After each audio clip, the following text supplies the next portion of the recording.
Hello दोस्तों, Puneet study point के YouTube channel में आपका स्वागत है।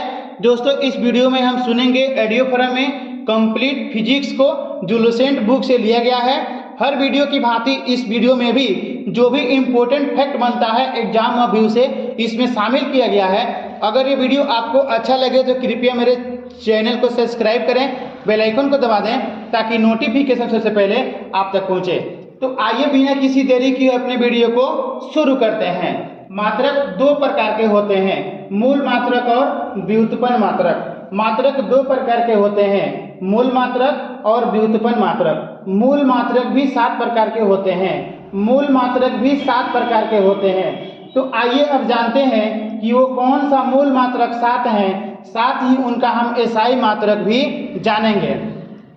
तो लंबाई का होता है मीटर, द्रव्यमान का केजी, समय का सेकेंड, ताप का केल्विन, विद्युत धारा का एम्पियर, ज्योति तीव्रता का कैंडेला, पदार्थ का परिमाण का मोल होता है। पुनः एक बार फिर सुने, मूल मात्रक 7 प्रकार के होते हैं, लंबाई का मीटर, द्रव्यमान का केजी, समय का सेकेंड, ताप का केल्विन, विद्युत धारा का एम्पियर, ज्योति तीव्रता का कैंडेला, पदार्थ का परिमाण का मोल होता है। कुछ संपूरक मात्रक भी होते हैं, कुछ संपूरक मात्रक भी होते हैं, जैसे समतल कोण का रेडियन, घन कोण का स्टेरेडियन। समतल कोण का रेडियन, घन कोण का स्टेरेडियन। लंबी दूरी मापने के लिए प्रकाश वर्ष का यूज किया जाता है। लंबी दूरी मापने के लिए प्रकाश वर्ष का यूज किया जाता है। एक प्रकाश वर्ष इक्वल टू 9.4610 मीटर के बराबर होता है। एक प्रकाश वर्ष इक्वल टू 9.46 × 10 मीटर के बराबर होता है। दूरी मापने की सबसे बड़ी इकाई पार्सेक है। दूरी का सबसे बड़ी इकाई पार्सेक है।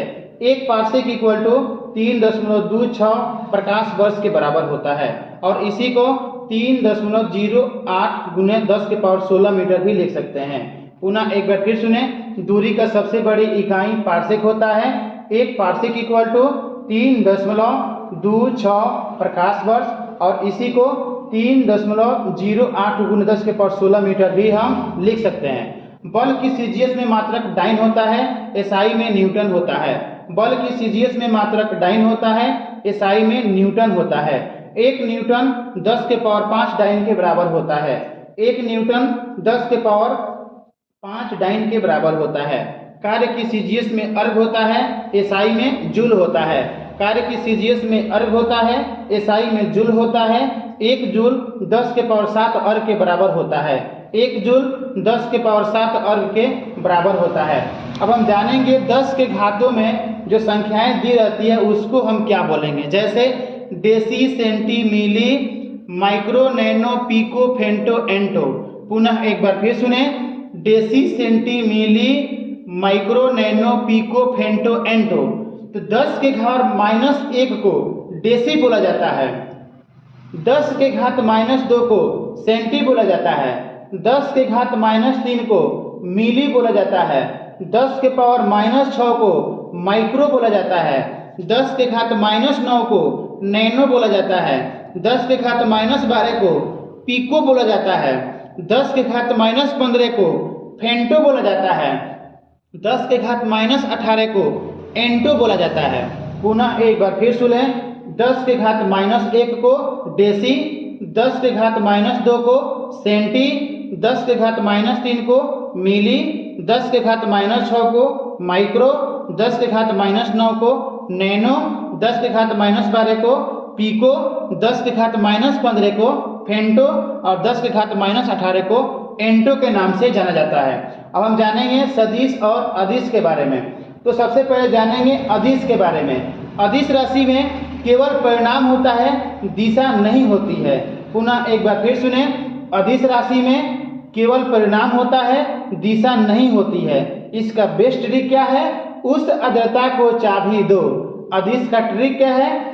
उस आर्द्रता को चाबी दो। उ से हो गया ऊर्जा, स से समय और से आयतन, द से द्रव्यमान, को से कार, च से चाल, बी से विद्युत धारा, दो से दाब। पुनः एक बार फिर सुने, अदिश राशि केवल परिणाम होता है, दिशा नहीं होती है। उस आर्द्रता को चाबी दो, उ से ऊर्जा, स से समय, अ से आयतन, द से द्रव्यमान, को से कार्य, च से चाल, बी से विद्युत धारा, दो से दाब।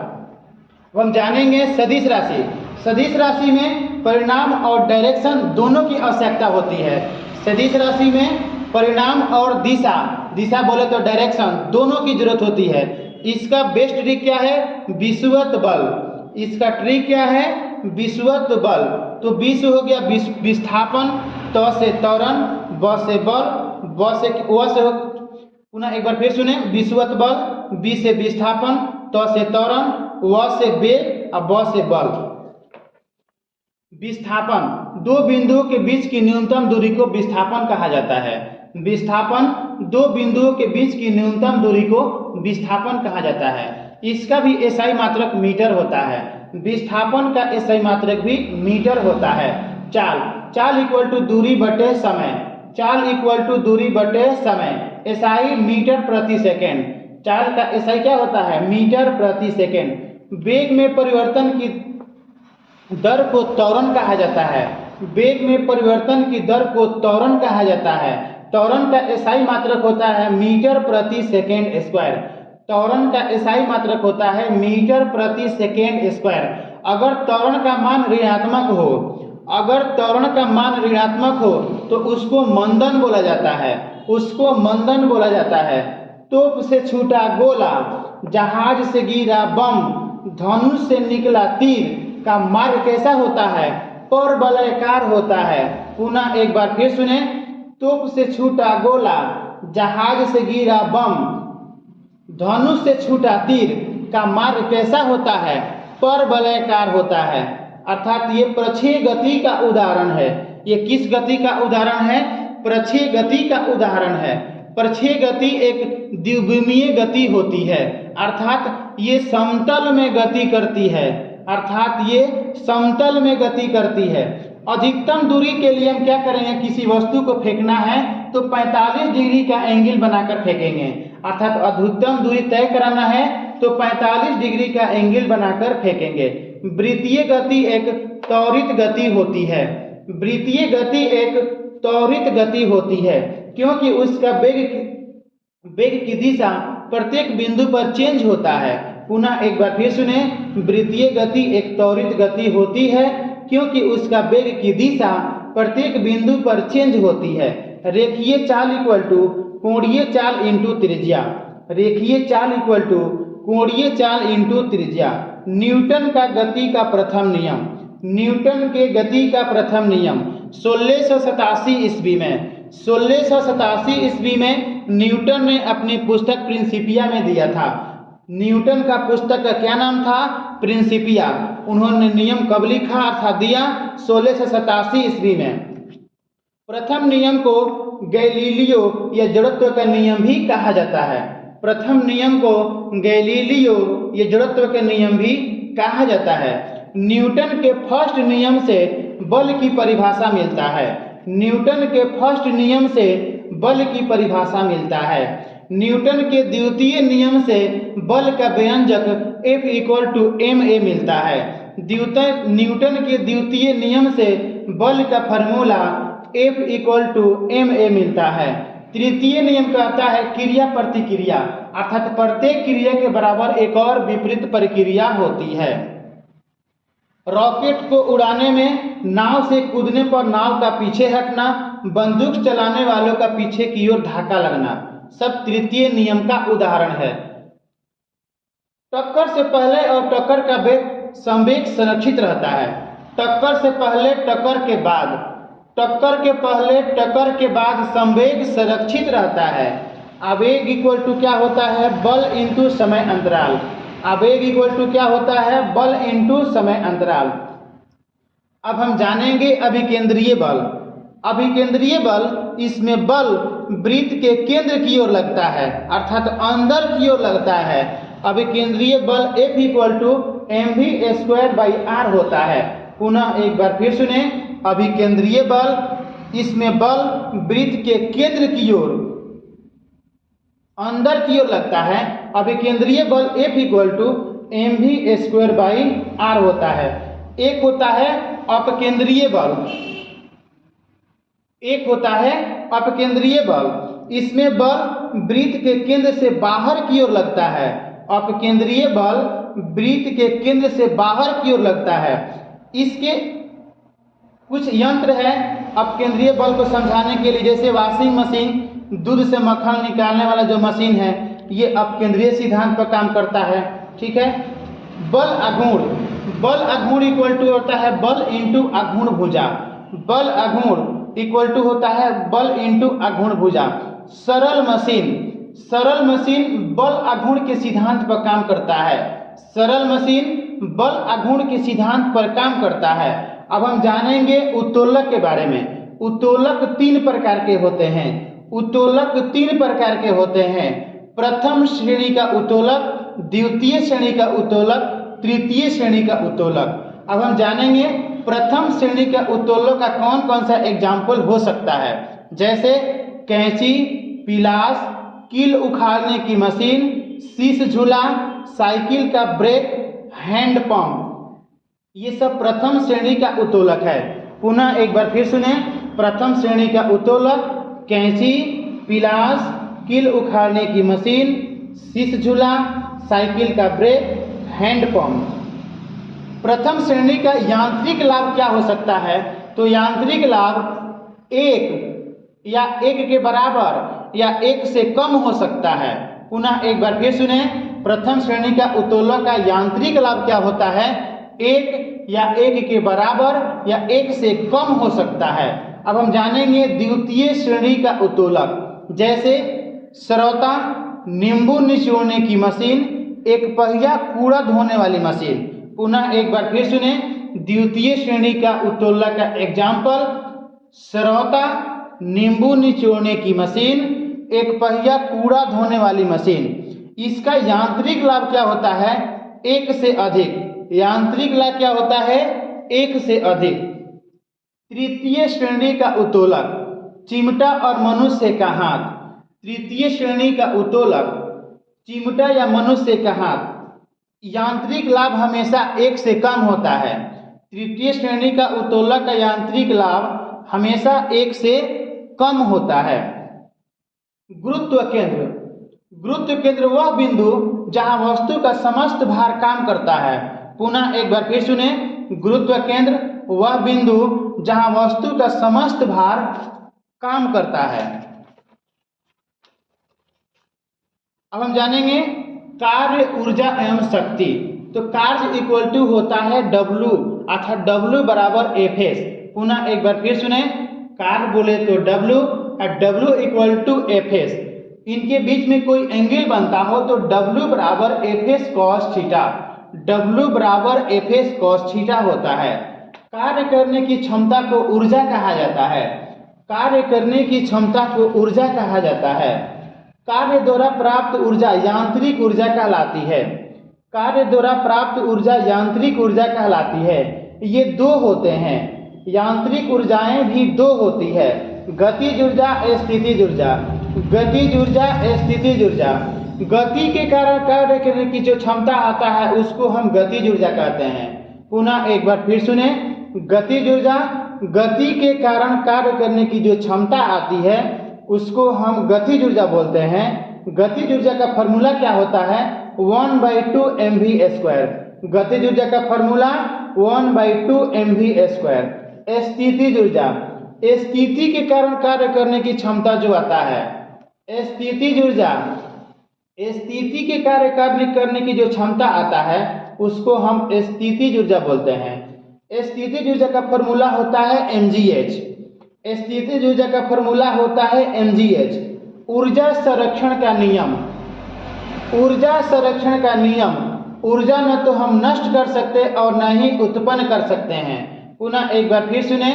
ऊर्जा संरक्षण का नियम, ऊर्जा न तो नष्ट किया जा सकता है और न ही उत्पन्न किया जा सकता है। ऊर्जा का केवल रूपांतरण हो सकता है, जैसे डायनेमो यांत्रिक ऊर्जा को विद्युत में बदलता है। डायनेमो यांत्रिक ऊर्जा को विद्युत में बदलता है। विद्युत मोटर विद्युत को यांत्रिक में बदलता है। मोमबत्ती रासायनिक को प्रकाश एवं ऊष्मा में बदलता है। विद्युत बल्ब विद्युत लेकर के प्रकाश और ऊष्मा में बदलता है। माइक्रोफोन ध्वनि को विद्युत में बदलता है। सोलर सेल सौर ऊर्जा को विद्युत में बदलता है। सेल रासायनिक से विद्युत में बदलता है। ट्यूबलाइट विद्युत को प्रकाश में। सितार यांत्रिक को ध्वनि में। लाउड स्पीकर विद्युत को ध्वनि में। पुनः एक बार फिर सुने। डायनेमो यांत्रिक को विद्युत में। विद्युत मोटर विद्युत को यांत्रिक में। मोमबत्ती रासायनिक को प्रकाश और ऊष्मा में। बल्ब विद्युत ऊर्जा को प्रकाश ऊष्मा में। माइक्रोफोन ध्वनि से विद्युत में। सोलर सेल सौर ऊर्जा को विद्युत में। सेल रासायनिक से विद्युत में। ट्यूबलाइट विद्युत को प्रकाश में। सितार क्या होता है, यांत्रिक को ध्वनि में बदलता है। ट्यूबलाइट विद्युत को प्रकाश में। सितार यांत्रिक को ध्वनि में। लाउड स्पीकर विद्युत को ध्वनि में। लाउड स्पीकर विद्युत को ध्वनि में बदलता है। संवेग और गतिज ऊर्जा में संबंध। अब हम जानेंगे संवेग और गतिज ऊर्जा में संबंध p²/2m का होता है। p²/2m का होता है। संवेग इक्वल टू वेग इंटू द्रव्यमान, इसको m भी लिख सकते हैं। संवेग इक्वल टू वेग इंटू द्रव्यमान और इसी को m भी हम लिख सकते हैं। संवेग दुगुना करने पर गतिज ऊर्जा 4 गुनी हो जाती है। संवेग दुगुना करने पर गतिज ऊर्जा 4 गुनी हो जाती है। शक्ति अर्थात पावर, कार्य करने की दर को शक्ति कहा गया है। कार्य करने की दर को शक्ति कहा गया है, अर्थात शक्ति बोले तो पावर। पावर इक्वल टू होता है W/T। पावर इक्वल टू होता है W/T और उसी को हम जूल पर सेकेंड भी लिखते हैं। इसी को जूल बाई सेकेंड लिखते हैं। 1 kilowatt equal to 1000 watt. 1 kilowatt equal to 1000 watt के बराबर होता है। 1 किलोवाट घंटा। 1 किलोवाट घंटा इक्वल टू 1000 वाट घंटा। इसी को हम 3.6 10⁻⁶ जूल भी लिख सकते हैं। पुनः एक बार फिर सुने। 1 किलोवाट घंटा, इसी को हम 1000 वाट घंटा लिख सकते हैं, जिसका मान पूरा क्या होता है 3.6 10⁻⁶ जूल। अर्थात एक शब्द में बोल दें तो 1 किलोवाट घंटा किसके बराबर होता है, तो 3.6 10 के पावर इंटू में होता है 10⁻⁶ जूल। अब हम जानेंगे गुरुत्वाकर्षण के बारे में। गुरुत्वाकर्षण, गुरुत्वाकर्षण का नियम न्यूटन ने दिया था। गुरुत्वाकर्षण का नियम न्यूटन ने दिया था। F = G(m1m2/r²). फॉर्मूला क्या था, F = G(m1m2/r²). G एक क्या है, तो सर्वाधिक गुरुत्वाकर्षण नियतांक है। बड़ा G का मान, बड़ा G का मान होता है 6.67 × 10⁻⁻11 न्यूटन मीटर स्क्वायर पर kg²। पुनः एक बार फिर सुने। गुरुत्वाकर्षण का नियम न्यूटन ने दिया था। F = G(m1m2/r²) होता है। बड़ा G एक क्या है, सर्वाधिक गुरुत्वाकर्षण नियतांक है, जिसका मान होता है 6.67 × 10⁻⁻11 न्यूटन मीटर स्क्वायर पर kg² होता है। गुरुत्वजनित त्वरण छोटा G, गुरुत्वजनित त्वरण छोटा G का मान क्या होता है 9.8 मीटर पर सेकेंड स्क्वायर। छोटा G का मान क्या होता है 9.8 मीटर पर सेकेंड स्क्वायर। गुरुत्वजनित त्वरण यानी छोटा G का मान वस्तु के रूप, आकार, द्रव्यमान पर निर्भर नहीं करता है। पुनः एक बार फिर सुने। छोटा G का मान वस्तु का रूप, आकार, द्रव्यमान पर निर्भर नहीं करता है। अब हम पढ़ेंगे G के मान में परिवर्तन। G के मान में परिवर्तन। पृथ्वी की सतह से ऊपर या नीचे जाने पर G का मान घटता है। पृथ्वी की सतह से ऊपर या नीचे जाने पर G का मान घटता है। पृथ्वी के ध्रुव पर जाने पर G का मान महत्तम होता है। पृथ्वी के ध्रुव पर जाने पर G के मान में महत्तम महसूस किया गया है। विषुवत रेखा पर G का मान न्यूनतम होता है। पुनः एक बार फिर सुने। विषुवत रेखा पर G का मान न्यूनतम, ध्रुव पर अधिकतम अर्थात महत्तम होता है। पृथ्वी की घूर्णन गति बढ़ाने पर G का मान कम, घटाने पर ज्यादा हो जाता है। पुनः एक बार फिर सुने। पृथ्वी की घूर्णन गति बढ़ाने पर जी का मान कम, घटाने पर ज्यादा हो जाता है। पृथ्वी अपनी वर्तमान कोणीय चाल से 17 गुना अधिक से चले तो भूमध्य रेखा पर रखी वस्तु का भार शून्य हो जाएगा।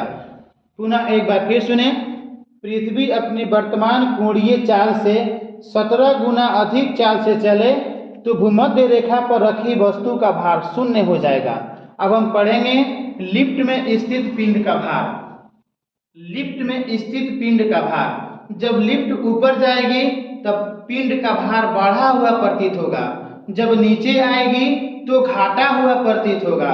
पुनः एक बार फिर सुने, लिफ्ट में पिंड का भार, जब लिफ्ट ऊपर जाएगी तो पिंड का भार बढ़ा हुआ प्रतीत होगा, जब नीचे आएगी तो घटा हुआ प्रतीत होगा। वेग समान हो, जब वेग समान हो तो वस्तु ऊपर या नीचे जाए, भार में कोई परिवर्तन नहीं होता है।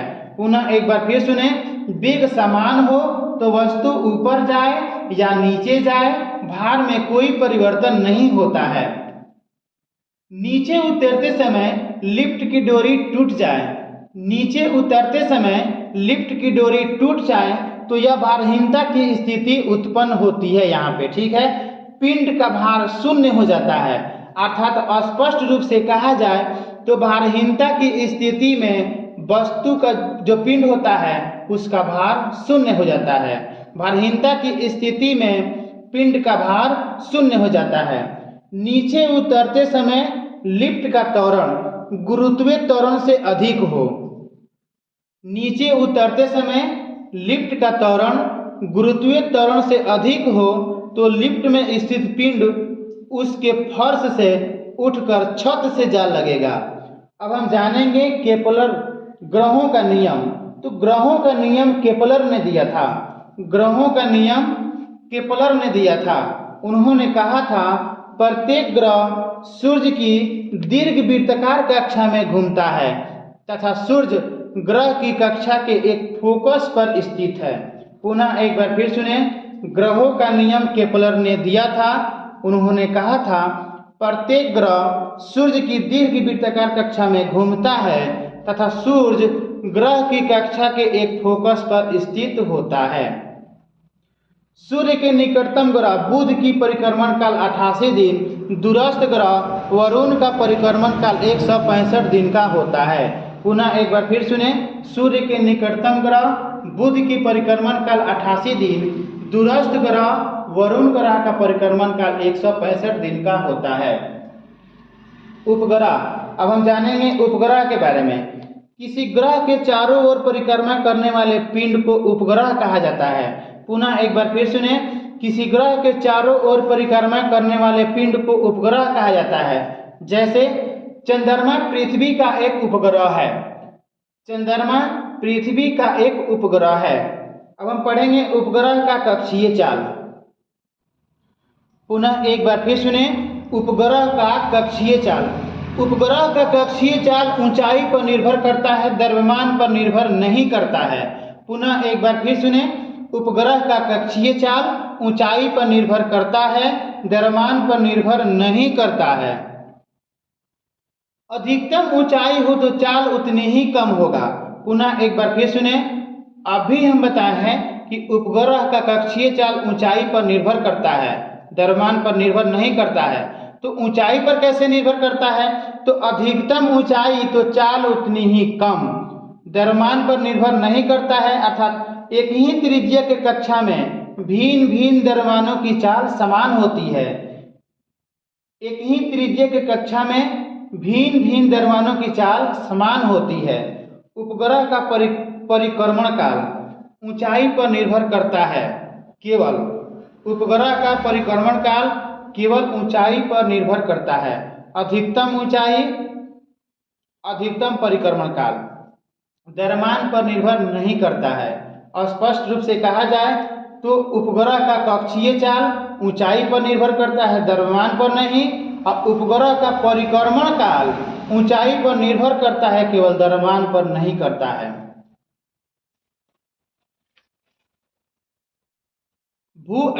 भूअस्थायी उपग्रह, भूअस्थायी उपग्रह ये पश्चिम से पूरब की ओर गमन करते हैं। भूस्थायी उपग्रह पश्चिम से पूरब की ओर घूमते हैं, 24 घंटा घूमते हैं। इनकी ऊंचाई क्या होती है, अर्थात भूस्थायी उपग्रह का ऊंचाई 36,000 किलोमीटर होता है। 36,000 किलोमीटर होता है। पहली बार इसके बारे में सोचा था आर्थर सी क्लार्क ने। भूस्थायी उपग्रह के बारे में पहली बार सोचा था आर्थर सी क्लार्क ने।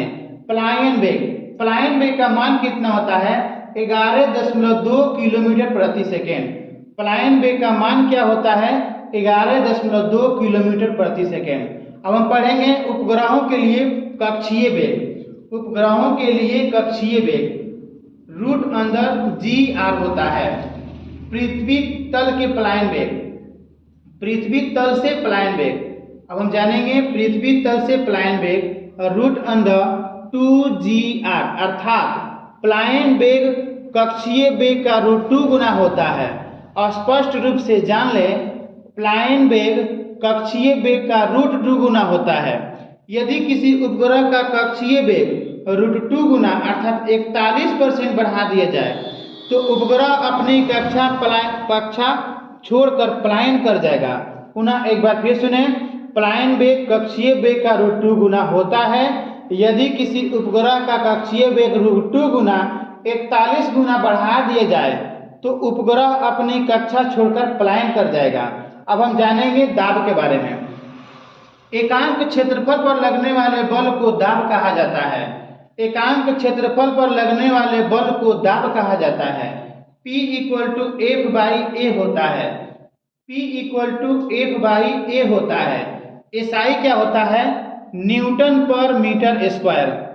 दाब का SI क्या होता है, न्यूटन पर मीटर स्क्वायर। और इसी को पास्कल भी बोला जाता है। इसी को पास्कल भी बोला जाता है। वायुमंडलीय दाब का SI मात्रक बार होता है। वायुमंडलीय दाब का SI मात्रक बार होता है। एक बार = 10⁵ न्यूटन पर मीटर स्क्वायर होता है। एक बार = 10⁵ न्यूटन पर मीटर स्क्वायर होता है। पृथ्वी के सतह से ऊपर जाने पर वायुमंडलीय दाब कम हो जाता है। पृथ्वी के सतह से ऊपर जाने पर वायुमंडलीय दाब कम हो जाता है। इसलिए पहाड़ों पर खाना बनाने में कठिनाई, वायुयान में बैठे यात्रियों के पेन से स्याही का रिसाव होना जैसी घटनाएं देखने के मिलती है। पुनः एक बार फिर सुने, पृथ्वी की सतह से ऊपर जाने पर वायुमंडलीय दाब कम हो जाता है, जिसकी वजह से पहाड़ों पर खाना बनाने में कठिनाई, वायुयान में बैठे यात्रियों के पेन से स्याही रिसने लगता है। वायुमंडलीय दाब को बैरोमीटर से मापा जाता है। वायुमंडलीय दाब को बैरोमीटर से नापा जाता है। इससे मौसम पूर्व अनुमान भी लगाया जाता है। इससे मौसम पूर्व अनुमान भी लगाया जाता है। बैरोमीटर का पठ्यांक एकाएक नीचे गिरे तो आंधी आने की संभावना होती है। धीरे धीरे नीचे गिरे तो वर्षा होने की संभावना होती है। धीरे धीरे ऊपर जाए तो मौसम साफ होने की संभावना होती है। पुनः एक बार फिर सुने, बैरोमीटर का पठ्यांक एकाएक नीचे गिरे तो आंधी आने की संभावना, धीरे धीरे नीचे गिरे तो वर्षा होने की संभावना और धीरे धीरे ऊपर जाए तो मौसम साफ होने की संभावनाएं व्यक्त की जाती है। अब हम पढ़ेंगे द्रव में दाब का नियम पास्कल ने दिया था। द्रव में दाब का नियम पास्कल ने दिया था। जैसे hydraulic brake, hydraulic press, hydraulic lift सब पास्कल के नियम पर आधारित है। पुनः एक बार फिर सुने, द्रव में दाब का नियम पास्कल ने दिया था। Hydraulic lift, hydraulic press, hydraulic brake सब ये पास्कल के नियम पर आधारित है। गलनांक पर प्रभाव। गलनांक पर प्रभाव, गर्म करने पर जिन पदार्थ का आयतन बढ़ता है। पुनः एक बार फिर सुने, गर्म करने पर जिन पदार्थ का आयतन बढ़ता है, दाब बढ़ाने पर उसका गलनांक भी बढ़ता है। दाब बढ़ाने पर उसका गलनांक भी बढ़ता है, जैसे मोम और घी। तथा गर्म करने पर जिनका आयतन घटता है, गर्म करने पर जिनका आयतन घटता है, दाब बढ़ाने पर गलनांक भी घटेगा। दाब बढ़ाने पर गलनांक भी घटेगा। अर्थात स्पष्ट रूप से कहा जाए तो जिन पदार्थों को गर्म करने पर आयतन में बढ़ते हैं, दाब बढ़ाने पर गलनांक भी बढ़ेगा। जिन पदार्थों को गर्म करने पर आयतन में घटते हैं, दाब बढ़ाने पर गलनांक भी घटेगा। क्वथनांक पर प्रभाव। क्वथनांक पर प्रभाव। सभी द्रव का क्वथनांक दाब बढ़ाने पर बढ़ता है। पुनः एक बार फिर सुने, सभी द्रव का क्वथनांक दाब बढ़ाने पर बढ़ता है। अब हम पढ़ेंगे पलवन का नियम। आर्किमिडीज ने दिया था पलवन का नियम, आर्किमिडीज ने दिया था। आर्किमिडीज जी ने बोला था, कोई वस्तु किसी द्रव में पूरी तरह डुबाई जाती है तो उसके भार में कमी आभास होता है। भार में यह आभासी कमी वस्तु द्वारा हटाए गए द्रव के भार के बराबर होता है। पुनः एक बार फिर सुने, पलवन का नियम आर्किमिडीज ने दिया था।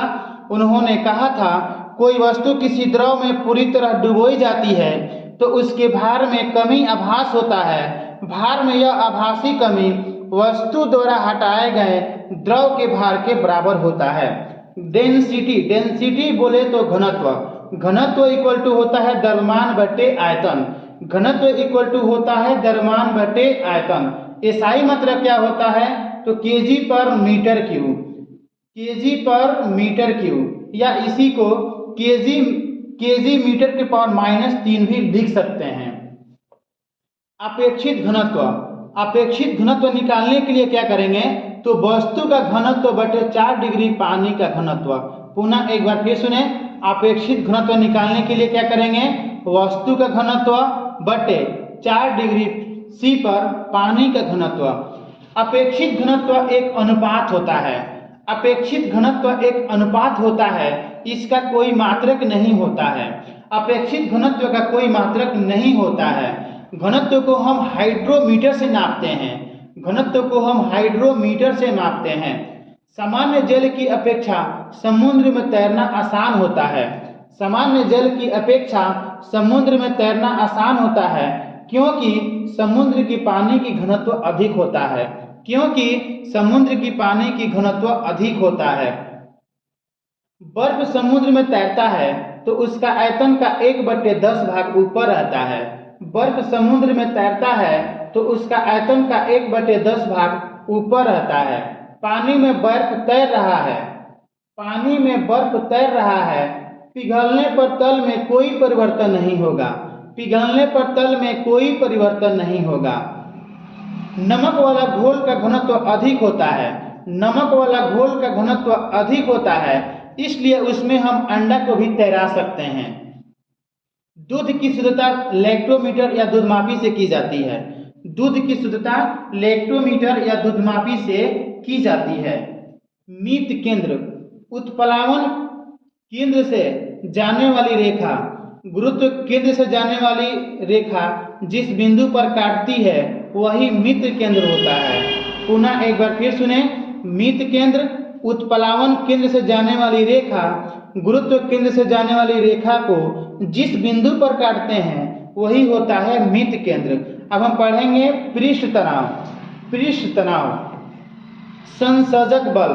पृष्ठ तनाव में सबसे पहले क्या पढ़ेंगे, संसर्जक बल। संसर्जक बल एक ही पदार्थ के बीच लगने वाला आकर्षण बल होता है। संसर्जक बल एक ही पदार्थ के बीच लगने वाला आकर्षण बल होता है। ठोसों में यह बल अधिक होता है, गैसों में नगण्य होता है।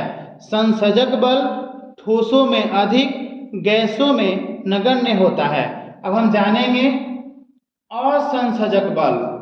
असंसर्जक बल दो भिन्न पदार्थों के बीच लगने वाला आकर्षण बल होता है। असंसर्जक बल दो भिन्न पदार्थों के बीच लगने वाला आकर्षण बल होता है। इसी के कारण एक वस्तु दूसरी से चिपकती है।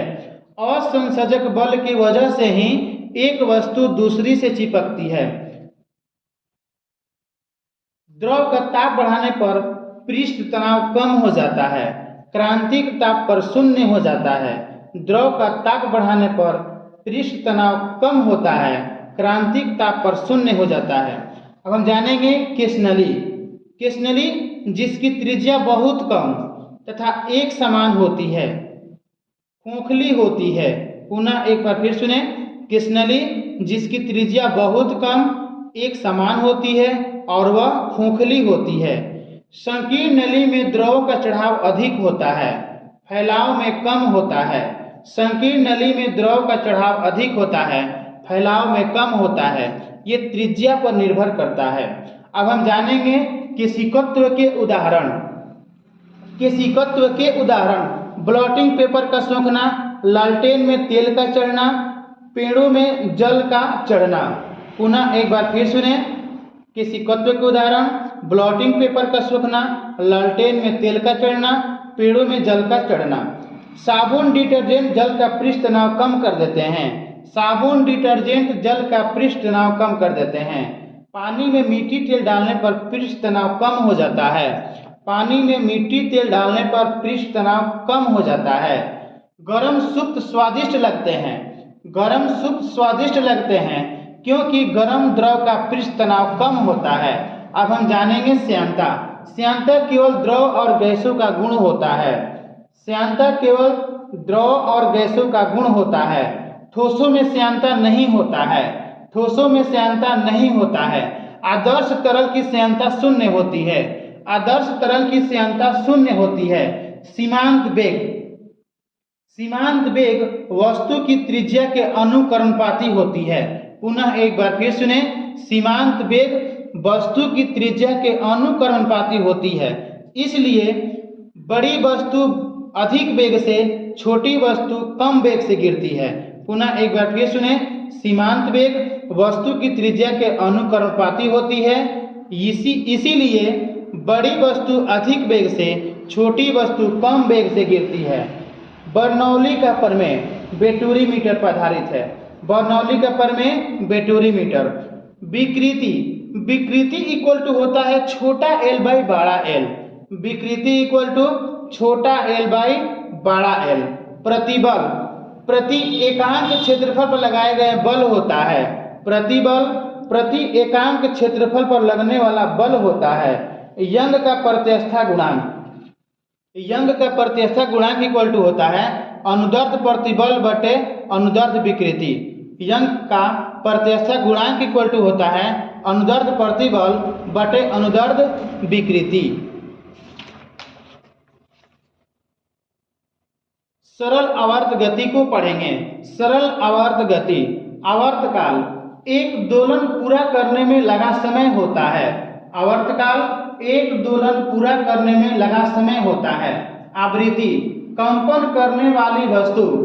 आवृत्ति कंपन करने वाली वस्तु एक सेकंड में जितना कंपन करती है वही आवृत्ति है।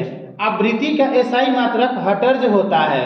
आवृत्ति का एसआई मात्रक हर्ट्ज होता है।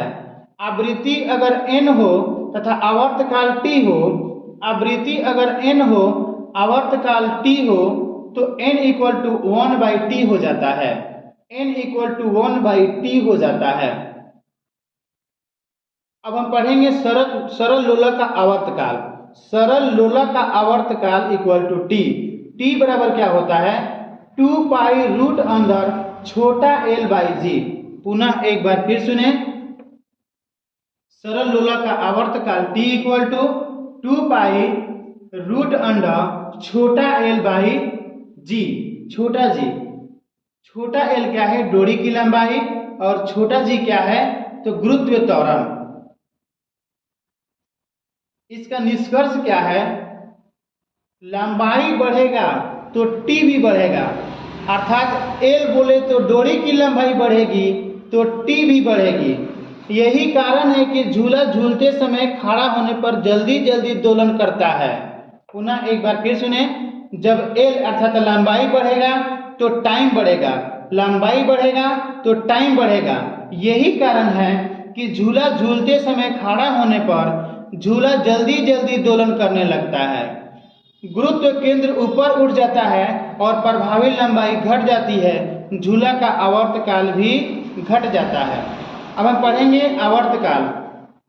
आवर्तकाल द्रव्यमान पर निर्भर नहीं करता है। आवर्तकाल द्रव्यमान पर निर्भर नहीं करता है। इसी कारण झूला झूलने वाली लड़की के बगल में अगर कोई दूसरा लड़की आकर बैठ जाए तो कोई परिवर्तन नहीं होगा आवर्तकाल में। पुनः एक बार फिर सुने, आवर्तकाल द्रव्यमान पर निर्भर नहीं करता है। इसी कारण झूला झूलने वाली लड़की के बगल में अगर कोई दूसरा लड़की आकर बैठ जाए तो आवर्तकाल में कोई परिवर्तन नहीं होता है। लोलक घड़ी को पृथ्वी तल से ऊपर या नीचे ले जाने पर घड़ी का आवर्तकाल बढ़ जाता है। पुनः एक बार फिर सुने, लोलक घड़ी को पृथ्वी तल से ऊपर या नीचे ले जाने पर घड़ी की आवर्तकाल बढ़ जाता है, अर्थात घड़ी सुस्त हो जाएगी, क्योंकि ऊपर या नीचे जाने पर जी का मान कम होता है। लोलक घड़ी को उपग्रह पर ले जाने पर वहां भारहीनता के कारण G = 0 हो जाता है। लोलक घड़ी को उपग्रह पर ले जाने पर वहां भारहीनता के कारण G = 0 हो जाता है। घड़ी की आवर्तकाल भी अनंत हो जाएगा, घड़ी काम नहीं करेगा। और स्पष्ट रूप से जान लें कि उपग्रह पर घड़ियां काम नहीं करेगी। ठीक है। गर्मियों में लोलक की लंबाई बढ़ जाता है तो आवर्तकाल भी बढ़ेगा। गर्मियों में लोलक की लंबाई बढ़ जाता है तो आवर्तकाल भी बढ़ेगा, अर्थात घड़ी सुस्त हो जाएगी। गर्मियों में घड़ी सुस्त हो जाएगी। सर्दियों में लोलक की लंबाई कम हो जाता है तो आवर्तकाल भी कम हो जाएगा। सर्दियों में लोलक की लंबाई कम हो जाता है तो आवर्तकाल भी कम हो जाएगा, अर्थात घड़ियां तेजी से चलने लगती है सर्दियों के दिन में। चंद्रमा पर आवर्तकाल बढ़ जाता है घड़ी की, क्योंकि चंद्रमा पर G का मान पृथ्वी के G का मान का 1/6 गुना होता है। चंद्रमा पर आवर्तकाल बढ़ जाता है घड़ी की, क्योंकि चंद्रमा पर G का मान पृथ्वी के G का मान का 1/6 गुना होता है। पढ़ेंगे तरंग के बारे में। तरंग भी दो प्रकार के होते हैं, यांत्रिक और अयांत्रिक।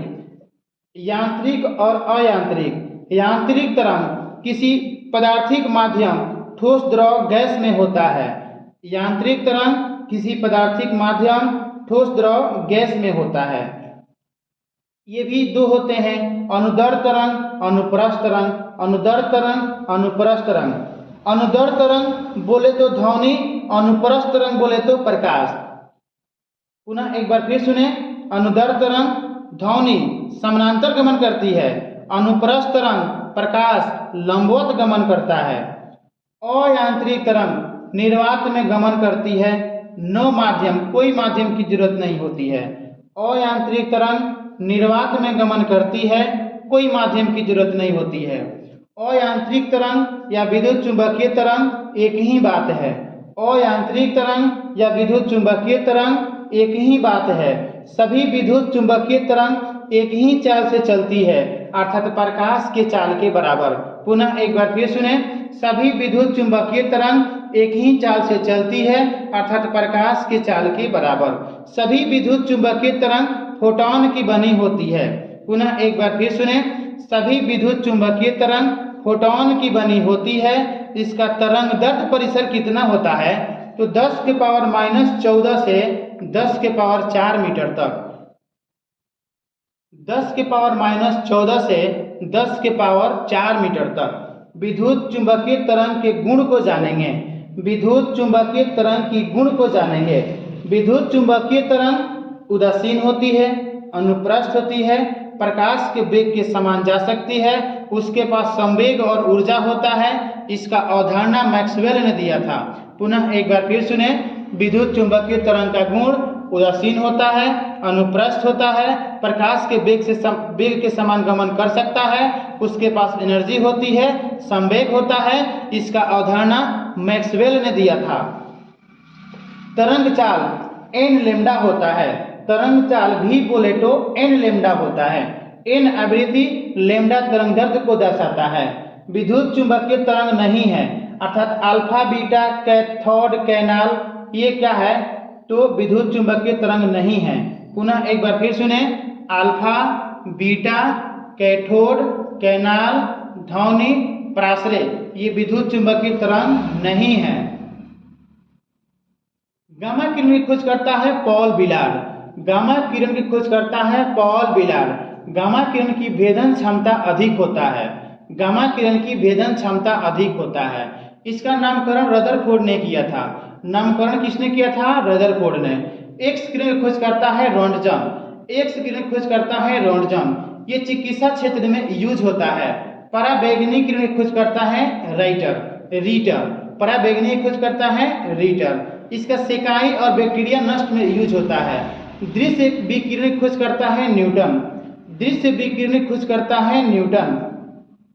हमें वस्तुएं दिखाई देती है 10 के पावर 14 से 12 तक, 10 के पावर 12 तक। औरत किरण खोज करता है हर्शेल। औरत किरण खोज करता हर्शेल। ये टेम्परेचर को बढ़ाता है। लघु रेडियो तरंग खोज करता है हेनरिक। लघु रेडियो तरंग खोज करता है हेनरिक। दीर्घ रेडियो का मार्कोनी। दीर्घ रेडियो का मार्कोनी। पढ़ेंगे हम ध्वनि तरंग। ध्वनि तरंग अनुदैर्घ्य तरंग होती है। ध्वनि तरंगे अनुदैर्घ्य तरंग होती है। अश्रव्य 20 हर्ट्ज से नीचे। श्रव्य तरंग 20 और 20,000 हर्ट्ज के बीच में यही मनुष्य सुनता है। पाराश्रव्य 20,000 हर्ट्ज से ऊपर वाला यही कुत्ता, बिल्ली, चमगादड़ सुनता है। अगर शॉर्टकट में याद किया जाए तो 20 हर्ट्ज से नीचे अश्रव्य, 20 के बीच में श्रव्य तरंग, पराश्रव्य 20,000 हर्ट्ज से ऊपर। पराश्रय तरंग का यूज को जानेंगे। संकेत भेजने में, समुद्र की गहराई, वायुयान की कीमती या घड़ी की पुर्जा साफ करने में, चिमनी की काली हटाने में, दूध से जीवाणु नष्ट करने में, गठिया रोग के उपचार में, ट्यूमर के उपचार में। अब हम पढ़ेंगे ध्वनि की चाल विभिन्न माध्यमों में अलग अलग होती है। ध्वनि की चाल विभिन्न माध्यमों में अलग अलग होती है। प्रत्यस्थता और घनत्व पर निर्भर करता है। ध्वनि की चाल प्रत्यस्थता और घनत्व पर निर्भर करता है। ध्वनि सर्वाधिक चलती है ठोस, उसके बाद से द्रव, उसके बाद से गैस। शॉर्टकट में कैसे याद रख सकते हैं ध्वनि की चाल? ठोस, द्रव, गैस, घटते क्रम में। ठीक है। माध्यम बढ़ने पर ध्वनि का तरंगदैर्घ्य बदल जाता है, आवृत्ति नहीं बदलती है। माध्यम बदलने पर चाल तरंगदैर्घ्य बदल जाता है, आवृत्ति नहीं बदलती है। ध्वनि की चाल पर दाब का प्रभाव नहीं होता है। ध्वनि की चाल पर दाब का प्रभाव नहीं होता है। ध्वनि की चाल पर ताप का प्रभाव होता है, टेम्परेचर का प्रभाव होता है। 1 डिग्री C टेम्परेचर बढ़ाने पर ध्वनि की चाल 0.61 मीटर प्रति सेकेंड बढ़ जाती है। 1 डिग्री टेम्परेचर बढ़ाने पर ध्वनि की चाल 0.61 मीटर प्रति सेकेंड बढ़ जाती है। ध्वनि की चाल पर आर्द्रता का प्रभाव होता है। ध्वनि की चाल पर आर्द्रता का प्रभाव होता है। नमी में अधिक, शुष्क में कम। नमी में अधिक, शुष्क में कम। ध्वनि की 3 लक्षण होता है। ध्वनि की 3 लक्षण कौन कौन सा होता है? प्रबलता, तरत्व, गुणता। प्रबलता, तरत्व, गुणता। तो प्रबलता की वजह से ही ध्वनि तेज या मंद सुनाई देता है। पुनः एक बार फिर सुने। प्रबलता की वजह से ही ध्वनि तेज या मंद सुनाई देता है। तरत्व, मोटी या पतली आवाज सुनाई देता है। तरत्व की वजह से ही मोटी या पतली आवाज सुनाई देता है। गुणता जो है ना, वो तरत्व और प्रबलता के बीच के अंतर को दर्शाता है। पुनः एक बार फिर सुने। प्रबलता की वजह से ध्वनियाँ तेज या मंद सुनाई देती है। तरत्व, ये मोटी या पतली आवाज सुनाई देता है तरत्व के कारण से। गुणता प्रबलता और तरत्व के बीच की अंतर को दर्शाता है। नोट में क्या याद रखेंगे? अधिक आवृत्ति, अधिक तरत्व।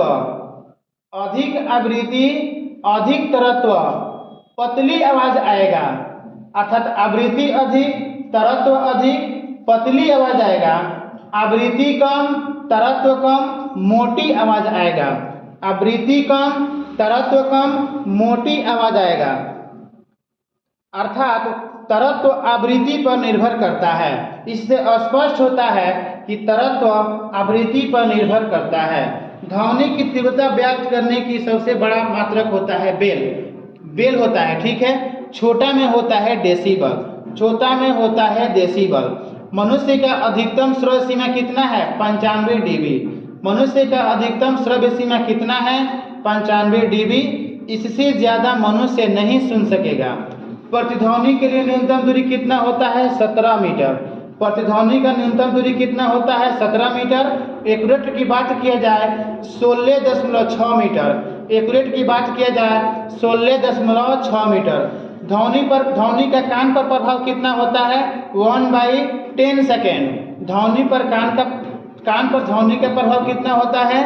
1/10 सेकेंड। ध्वनि दिन की अपेक्षा रात में अधिक सुनाई देती है अपवर्तन के कारण। ध्वनि दिन की अपेक्षा रात में अधिक सुनाई देती है अपवर्तन के कारण। आइए अब हम जानते हैं ध्वनि की चाल विभिन्न माध्यमों में। तो वायु में होता है 332 मीटर प्रति सेकेंड, जल में 1483 मीटर प्रति सेकेंड, लोहा में 5130 मीटर प्रति सेकेंड, एल्कोहल में 1213 मीटर प्रति सेकेंड, CO2 कार्बन डाइऑक्साइड में 260 मीटर प्रति सेकेंड, समुद्री जल 1533 मीटर प्रति सेकेंड होता है। पुनः एक बार फिर सुने, विभिन्न माध्यमों में ध्वनि की चाल वायु में 332 मीटर प्रति सेकेंड, जल में 1483 मीटर प्रति सेकेंड, लोहा में 5130 मीटर प्रति सेकेंड, एल्कोहल में 1213 मीटर प्रति सेकेंड, CO2 में 260 मीटर प्रति सेकेंड और समुद्री जल में 1533 मीटर प्रति सेकेंड ध्वनि की चाल होती है। मैक संख्या का यूज बयान में होता है। मैक संख्या का यूज बयान में होता है। एक से अधिक हो अगर मैक संख्या तो पाराध्वनि बोला जाता है। जब मैक संख्या एक से अधिक हो तो उसको हम पाराध्वनिक बोलते हैं। जब मैक संख्या 5 से अधिक हो उसको हम अति पाराध्वनिक बोलते हैं। 5 से अधिक हो तो उसको अति पाराध्वनि बोलते हैं। हम पढ़ेंगे ऊष्मा। ऊष्मा का एसआई मात्रक जूल होता है। ऊष्मा का एसआई मात्रक जूल होता है। 1 कैलोरी इक्वल टू 4.186 जूल के बराबर होता है। परम शून्य टेम्परेचर कितना होता है? -273.15 डिग्री सेल्सियस। परम शून्य टेम्परेचर -273.15 डिग्री सेल्सियस, या इसी को 273.16 केल्विन बराबर कितना होता है? 0 डिग्री सी के। स्पष्ट रूप से सुन लें, परम शून्य टेम्परेचर बार बार क्वेश्चन आता है -273.15 डिग्री सेल्सियस। पारा -39 डिग्री सी पर, अल्कोहल -115 सी पर जमता है। पारा थर्मामीटर का आविष्कार फ़ारेनहाइट ने किया था। पारा थर्मामीटर का आविष्कार फ़ारेनहाइट ने किया था। पारा -39 डिग्री सी पर, अल्कोहल -115 डिग्री सी पर जमता है। पूर्ण विकिरण ऊष्मा तापमापी, ये सूर्य जैसे टेम्परेचर को मापता है। इसका आविष्कारक स्टीफन जी हैं। जल की विशिष्ट ऊष्माधारिता अन्य की तुलना में अधिक होता है। जल की विशिष्ट ऊष्माधारिता अन्य पदार्थों की तुलना में अधिक होता है। सभी द्रव गर्म किए जाने पर आयतन में बढ़ता है। सभी द्रव गर्म किए जाने पर आयतन में बढ़ता है, परंतु जल 0 डिग्री सी से 4 डिग्री सी तक गर्म करने पर पहले कम होता है, बाद में ज्यादा होता है, अर्थात बढ़ता है। पुनः एक बार फिर सुने, सभी द्रव गर्म किए जाने पर आयतन में बढ़ता है, लेकिन जल को 0 डिग्री सी से 4 डिग्री सी तक गर्म किया जाए तो पहले वह कम होता है, बाद में बढ़ता है। अर्थात जल का अधिकतम घनत्व 4 डिग्री सी पर होता है। जल का अधिकतम घनत्व 4 डिग्री सी पे होता है। पढ़ेंगे ऊष्मा का संचरण चालन विधि से होता है ठोसों में, संवहन विधि से होता है द्रव और गैसों में, प्रकाश जो आता है ना विकिरण माध्यम से आता है। ठीक है, पुनः एक बार फिर सुने, ऊष्मा का संचरण ठोसों में चालन विधि, द्रव और गैसों में संवहन विधि। विकिरण जो है ना वो प्रकाश वाला होता है। वायुमंडल हमारा क्या होता है? संवहन विधि से गर्म होता है। न्यूटन का शीतलन नियम, एक क्वेश्चन यहीं से बनता है कि शीतलन नियम किसने दिया था? न्यूटन जी ने।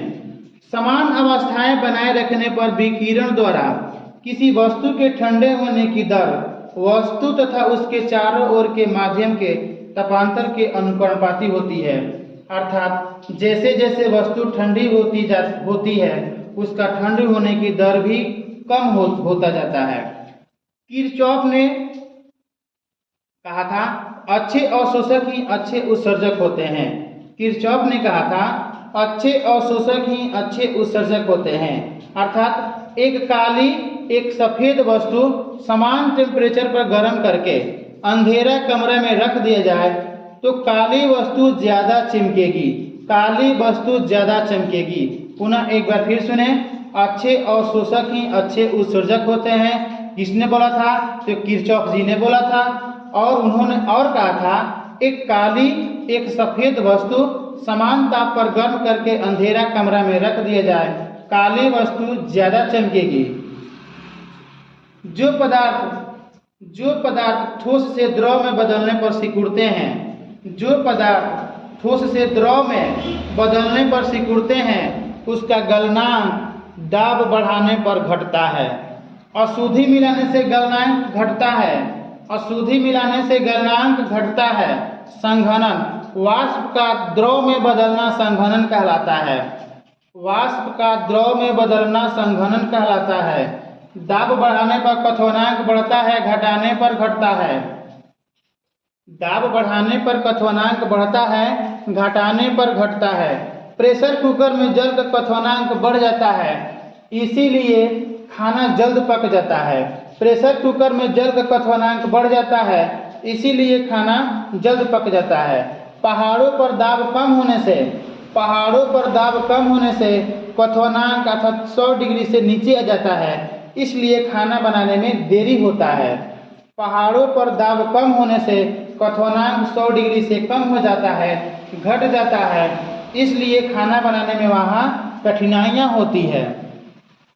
जल के लिए वाष्प की गुप्त ऊष्मा कितना होता है? 540 कैलोरी पर ग्राम। भाप की गुप्त ऊष्मा अधिक होती है, भाप की गुप्त ऊष्मा अधिक होती है।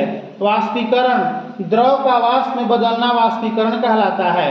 वाष्पीकरण, द्रव का वाष्प में बदलना वाष्पीकरण कहलाता है। रेफ्रिजरेटर में फ्रीओन गैस का यूज होता है, रेफ्रिजरेटर में फ्रीओन गैस का यूज होता है। अपेक्षित आर्द्रता हाइग्रोमीटर से नापेंगे, अपेक्षित आर्द्रता हाइग्रोमीटर से नापेंगे। मनुष्य के लिए स्वस्थ और अनुकूल जलवायु कितना होता है? तो 2300 से 25 डिग्री सेल्सियस तक। ताप कितना होना चाहिए मनुष्य के लिए? 23 सिंपल में केवल 23 से 25 डिग्री सेल्सियस। मनुष्य के लिए स्वस्थ और अच्छा जलवायु के लिए क्या होना चाहिए? 23 डिग्री सी से 25 डिग्री सी के बीच। ऊष्मागतिकी का प्रथम नियम, ऊष्मागतिकी का प्रथम नियम ऊर्जा संरक्षण को दर्शाता है। ऊष्मागतिकी का प्रथम नियम ऊर्जा संरक्षण को दर्शाता है। द्वितीय नियम ऊष्मा के प्रवाहित होने की दर को दर्शाता है। द्वितीय नियम ऊष्मा के प्रवाहित होने की दर को दर्शाता है, दिशा को दर्शाता है। पुनः एक बार फिर सुने, ऊष्मागतिकी के प्रथम नियम ऊर्जा संरक्षण को दर्शाता है और सेकेंड नियम ऊष्मा के प्रवाहित होने की दिशा को दर्शाता है। दूसरा नियम ऊष्मा के प्रवाहित होने की दिशा को दर्शाता है। अब हम पढ़ेंगे प्रकाश। यह एक ऊर्जा है। प्रकाश क्या है? यह एक ऊर्जा है, विद्युत चुंबकीय तरंग के रूप में संचारित होती है। इसका तरंगदैर्घ्य कितना होता है? तो 3900 एंगस्ट्रॉम से लेकर के 7800 एंगस्ट्रॉम के बीच में होता है। तरंगदैर्घ्य कितना होता है? तो 3900 एंगस्ट्रॉम से 7800 एंगस्ट्रॉम के बीच में होता है। प्रकाश तरंग सिद्धांत किसने दिया था? हाइगेंस ने। प्रकाश के तरंग सिद्धांत हाइगेंस ने दिया था 1678 ईस्वी में। हाइगेंस ने नियम कब दिया था? 1678 ईस्वी में। प्रकाश तरंग निर्वात में भी गमन कर सकती है, प्रकाश तरंग निर्वात में भी गमन कर सकती है। विद्युत चुंबकीय तरंग अनुप्रस्थ होती है, विद्युत चुंबकीय तरंग अनुप्रस्थ होती है। प्रकाश अनुप्रस्थ तरंग है, यह ध्रुवण की घटना से सिद्ध होता है। प्रकाश अनुप्रस्थ तरंग है, ये ध्रुवण की घटना से सिद्ध होता है। प्रकाश विद्युत प्रभाव क्वांटम सिद्धांत आइंस्टीन ने दिया था। प्रकाश विद्युत प्रभाव क्वांटम सिद्धांत आइंस्टीन ने दिया था फोटॉन सिद्धांत से। फोटॉन सिद्धांत से प्रकाश का फोटॉन सिद्धांत प्रकाश का फोटॉन सिद्धांत कहता है प्रकाश ऊर्जा के छोटे छोटे बंडलों के रूप में चलता है। प्रकाश का फोटॉन सिद्धांत कहता है प्रकाश ऊर्जा के छोटे छोटे बंडलों के रूप में चलता है। प्रकाश को कभी तरंग माना गया है, कभी कण माना गया है। प्रकाश को कभी तरंग माना गया है, कभी कण माना गया है। इसी को दोहली आवृत्ति के नाम से जाना जाता है। इसी को दोहली आवृत्ति के नाम से जाना जाता है। पहली बार प्रकाश के वेग को नापा था रोमर ने। पहली बार प्रकाश के वेग को नापा था रोमर ने। वायु या निर्वात में प्रकाश की चाल 3 × 10⁸ मीटर प्रति सेकेंड। वायु या निर्वात में प्रकाश की चाल 3 × 10⁸ मीटर प्रति सेकेंड। प्रकाश की चाल माध्यम की अपवर्तनांक पर निर्भर करता है। प्रकाश की चाल माध्यम की अपवर्तनांक पर निर्भर करता है। अपवर्तनांक अधिक होगा तो चाल कम होगा, अपवर्तनांक अधिक होगा तो चाल कम होगा। सूर्य का प्रकाश पृथ्वी तक 8 मिनट 16.6 सेकेंड में पहुंचता है। सूर्य का प्रकाश पृथ्वी तक 8 मिनट 16.6 सेकेंड में पहुंचता है। चंद्रमा से परिवर्तित होकर पृथ्वी तक 1.28 सेकेंड में पहुंचता है। चंद्रमा से परिवर्तित होकर पृथ्वी तक 1.28 सेकेंड में पहुंचता है। प्रदीप्त वस्तु स्वयं की प्रकाश से प्रकाशित होती है, जैसे सूर्य और बल्ब। प्रदीप्त वस्तु स्वयं की प्रकाश से प्रकाशित होती है, जैसे सूर्य और बल्ब। अप्रदीप्त वस्तु स्वयं की प्रकाश से प्रकाशित नहीं होती है, मेज और कुर्सी। अप्रदीप्त वस्तु स्वयं के प्रकाश से प्रकाशित नहीं होती है, मेज और कुर्सी। पारदर्शक वस्तु वे वस्तु जिनसे होकर प्रकाश की किरण निकल जाती है। पारदर्शक वे वस्तुएं जिनसे होकर प्रकाश की किरण निकल जाती है। अर्धपारदर्शक वे वस्तुएं जिसे कुछ किरण को अवशोषित कर लेता है और कुछ को ही जाने देता है। बैंगनी रंग का प्रकीर्णन अधिक, लाल का प्रकीर्णन कम होता है। बैंगनी रंग का प्रकीर्णन अधिक, लाल का कम होता है। आकाश का रंग नीला प्रकीर्णन की वजह से। आकाश का रंग नीला प्रकीर्णन की वजह से। बैंगनी रंग का प्रकीर्णन अधिक, लाल का कम होता है। आकाश का रंग नीला प्रकीर्णन की वजह से। प्रकाश के परिवर्तन। प्रकाश के परिवर्तन प्रकाश के चिकने सतह से टकराकर वापस लौटने की घटना होती है। प्रकाश के परिवर्तन प्रकाश के चिकने सतह से टकराकर वापस लौटने की घटना होती है। इसके भी नियम है दो। आपतित किरण आपतन बिंदु पर अभिलंब और परिवर्तित किरण तीनों एक ही तल में होते हैं। पुनः एक बार फिर सुने। आपतित किरण आपतन बिंदु पर अभिलंब, परिवर्तित किरण तीनों एक ही तल में स्थित होते हैं। आपतन कोण परिवर्तन कोण के बराबर होता है। आपतन कोण परिवर्तन कोण के बराबर होता है।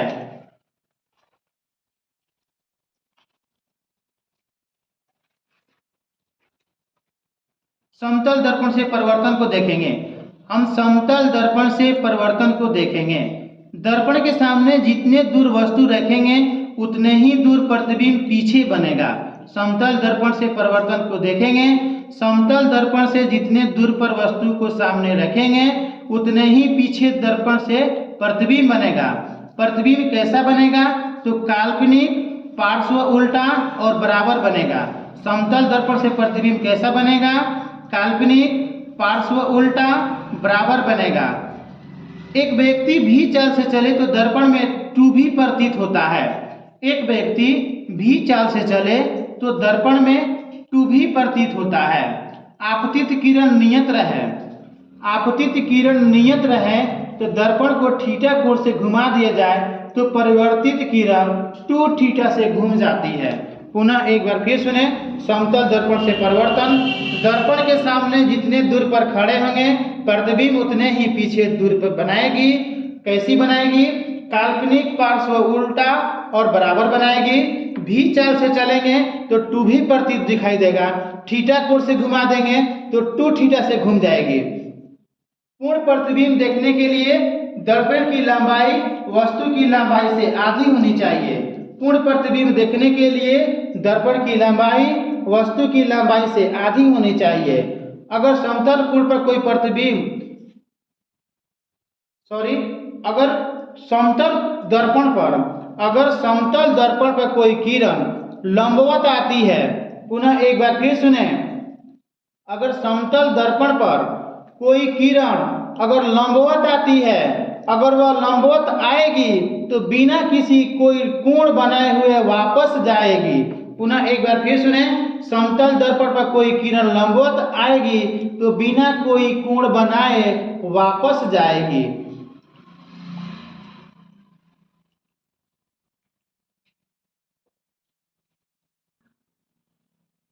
समतल दर्पण को अगर दो समतल दर्पण को समानांतर रख दिया जाए, अगर दो समतल दर्पण को समानांतर रख दिया जाए तो उनके बीच अनंत प्रतिबिंब बनता है, उनके बीच अनंत प्रतिबिंब बनता है। अब हम जानेंगे गोलीय दर्पण से परिवर्तन, वो भी दो होते हैं। जैसे अवतल दर्पण, अवतल दर्पण को अभिसारी या नतोदार दर्पण भी कहा जाता है।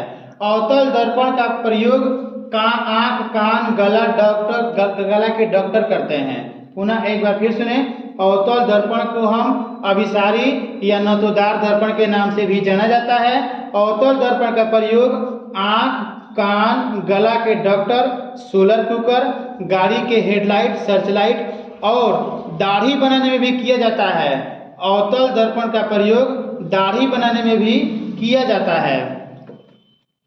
उत्तल दर्पण से प्रतिबिंब, उत्तल दर्पण से प्रतिबिंब हमेशा दर्पण के पीछे बनता है, C और F के बीच में बनता है, छोटा सीधा आभासी। पुनः एक बार फिर सुने, उत्तल दर्पण से बना प्रतिबिंब हमेशा दर्पण से पीछे, C F के बीच में, छोटा सीधा आभासी, छोटा सीधा आभासी।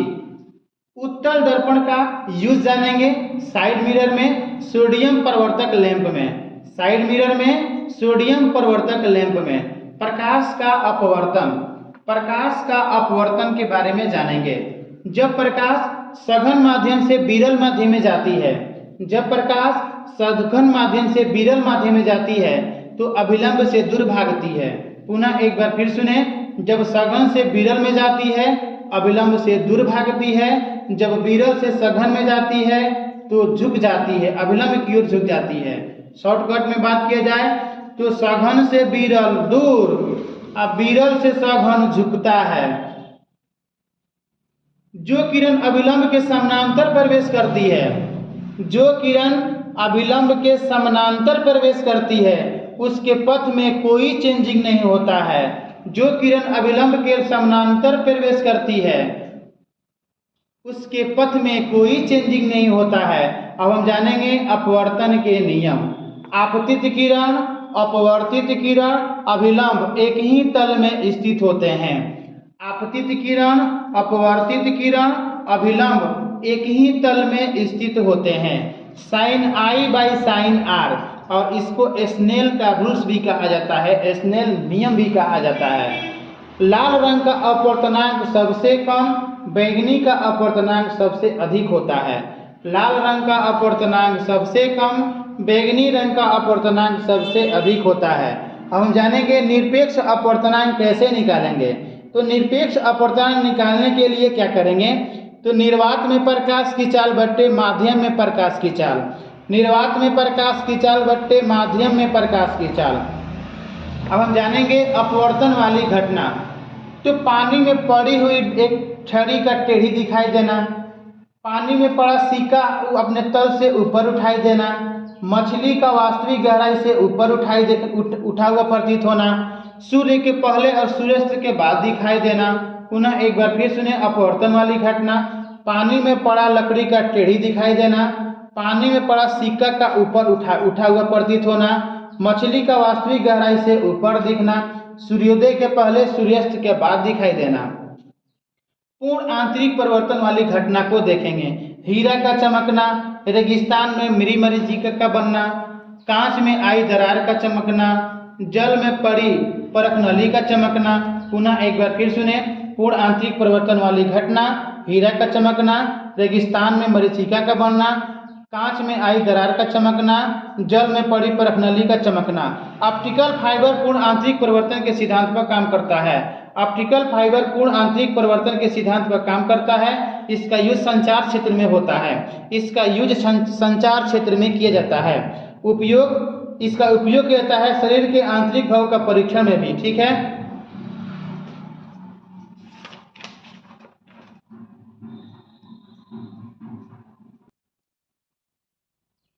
आइए जानते हैं अवतल लेंस।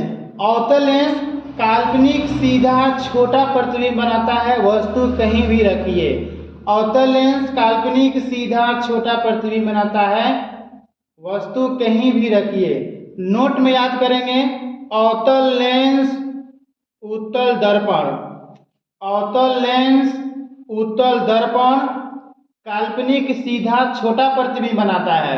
पुनः एक बार फिर सुने, अवतल लेंस उत्तल दर्पण, अवतल लेंस उत्तल दर्पण काल्पनिक सीधा छोटा प्रतिबिंब बनाता है।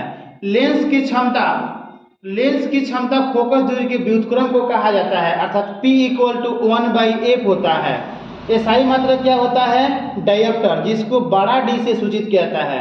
लेंस की क्षमता फोकस दूरी के व्युत्क्रम को कहा जाता है।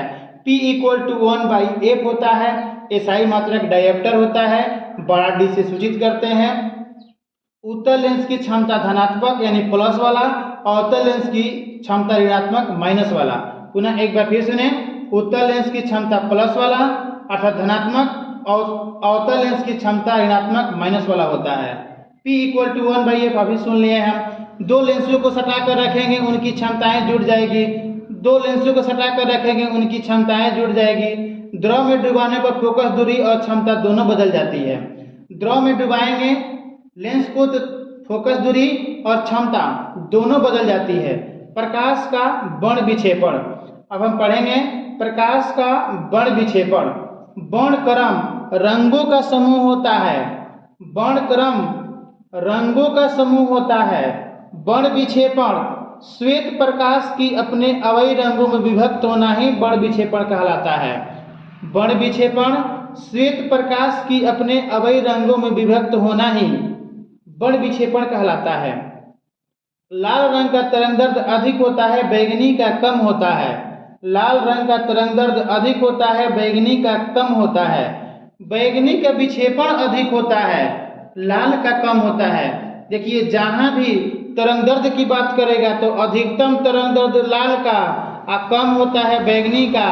विक्षेपण की बात करेगा तो बैंगनी का विक्षेपण अधिक, लाल का विक्षेपण कम। बैंगनी का विक्षेपण अधिक, लाल का विक्षेपण कम। तरंगदैर्ध्य की बात करेगा तो लाल का तरंगदैर्ध्य अधिक, बैंगनी का कम। लाल का तरंगदैर्ध्य अधिक, बैंगनी का कम। किसी पदार्थ का अपवर्तनांक भिन्न भिन्न रंगों का प्रकाश के लिए भिन्न भिन्न होता है। न्यूटन ने बताया था 1666 में।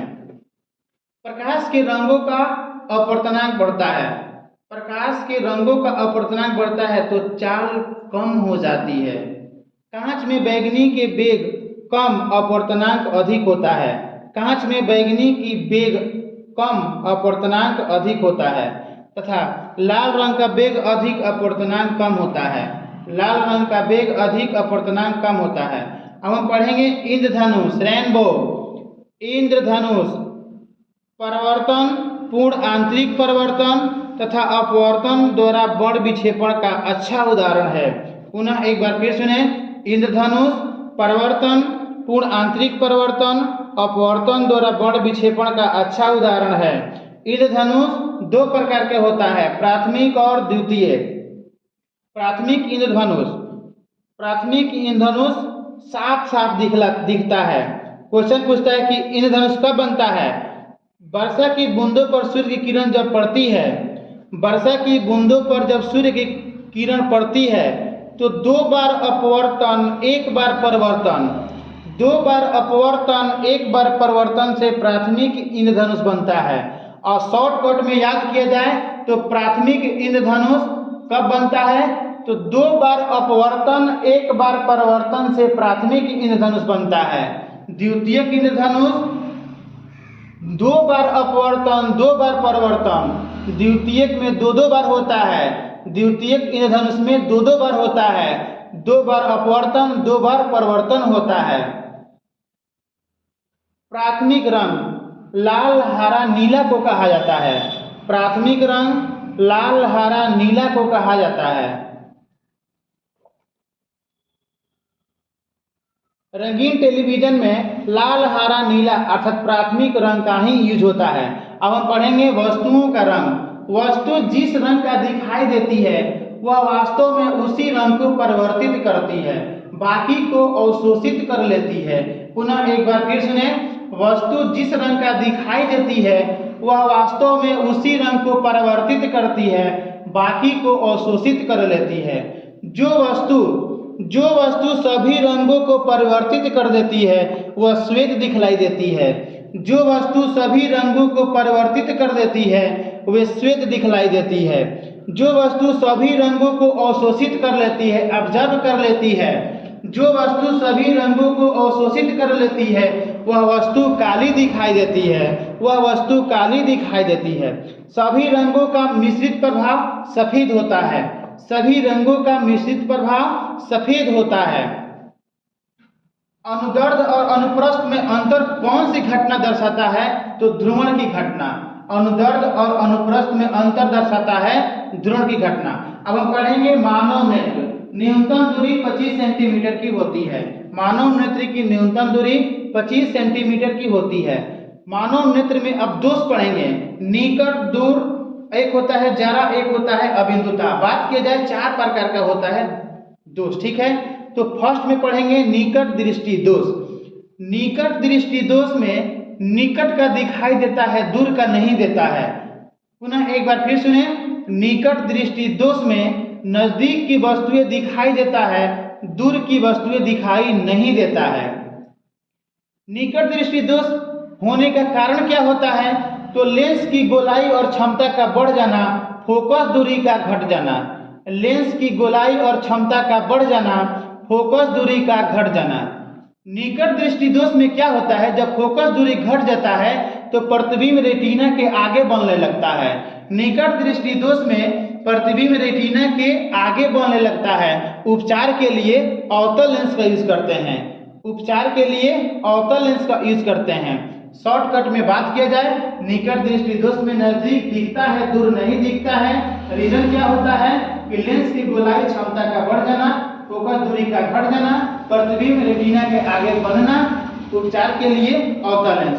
दूर दृष्टि दोष। दूर दृष्टि दोष में दूर की वस्तुएं दिखाई देती है, नजदीक की वस्तुएं दिखाई नहीं देती है।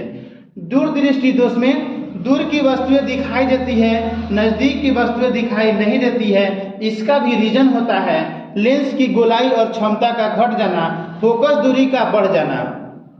पुनः एक बार फिर सुने, दूर दृष्टि दोष में दूर दिखता है, नजदीक नहीं दिखता है। रीजन क्या है? तो लेंस की गोलाई और क्षमता का घट जाना, फोकस दूरी का बढ़ जाना। दूर दृष्टि दोष में फोकस दूरी बढ़ जाता है, इसलिए प्रतिबिंब रेटिना पर न बन करके रेटिना के पीछे बनता है। दूर दृष्टि दोष में प्रतिबिंब रेटिना के पीछे बनता है। इसके उपचार में क्या करेंगे? तो उत्तल लेंस लेंगे। दूर दृष्टि के उपचार में क्या लेंगे? उत्तल लेंस लेंगे। अब हम पढ़ेंगे जरा दृष्टि दोष। जरा दृष्टि दोष में न वस्तुएं निकट की और न ही वस्तुएं दूर की दिखाई देती है।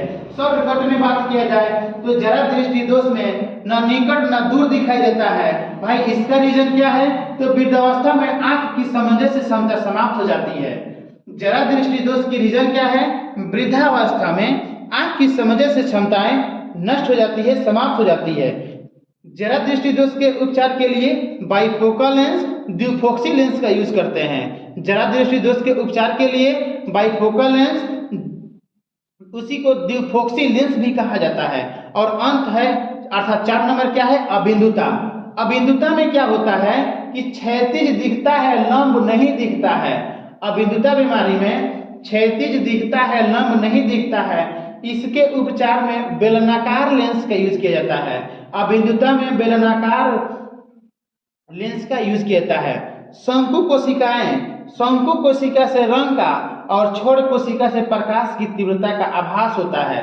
शंकु कोशिका से रंग का और छोड़ कोशिका से प्रकाश की तीव्रता का आभास होता है।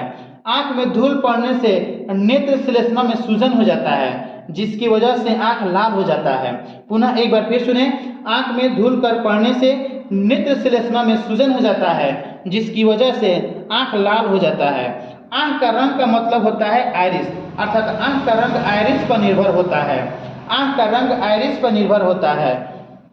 सूक्ष्मदर्शी और दूरदर्शी में उत्तल लेंस लगे होते हैं कम दूरी वाला। सूक्ष्मदर्शी और दूरदर्शी में उत्तल लेंस लगा होता है कम दूरी वाला।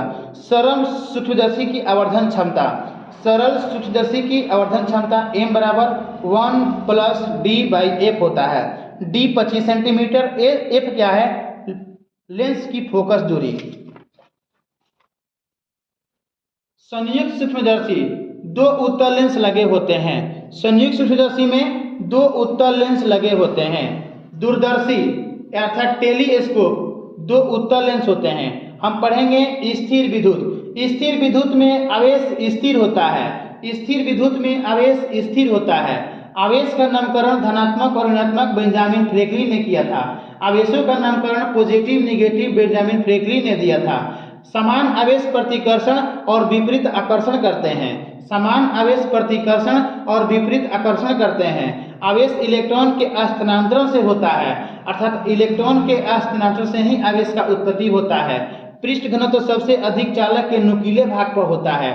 पृष्ठ घनत्व चालक के सबसे नुकीले भाग पर अधिक होता है, क्योंकि उसका एरिया कम होता है। क्योंकि उसका एरिया कम होता है। चालक से आवेश आसानी से प्रवाहित होता है।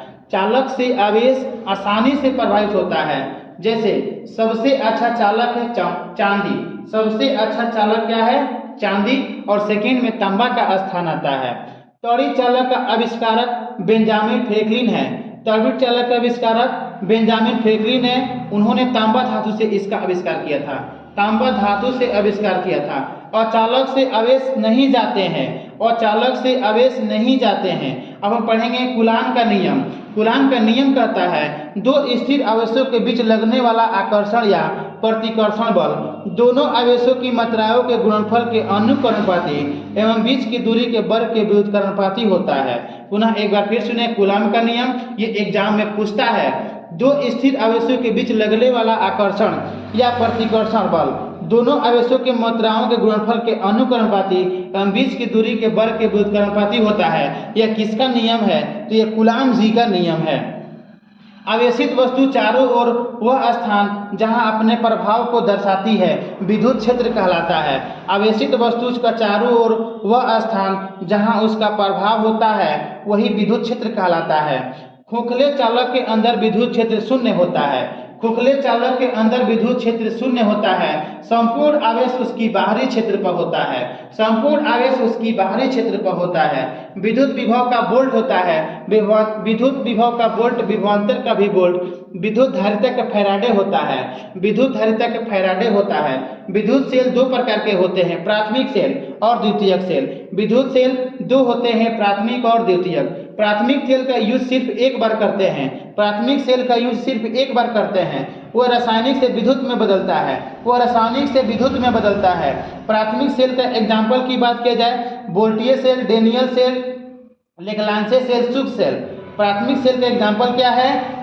वोल्टीय सेल, लेग्रांजे सेल, डेनियल और शुक्र सेल। द्वितीयक सेल, द्वितीयक सेल का यूज बार बार किया जाता है। द्वितीयक सेल का यूज बार बार किया जाता है। विद्युत से रासायनिक, रासायनिक से विद्युत। इसका आविष्कारक वोल्टीय जी है, अर्थात वोल्टीय ने किया था। वोल्टीय सेल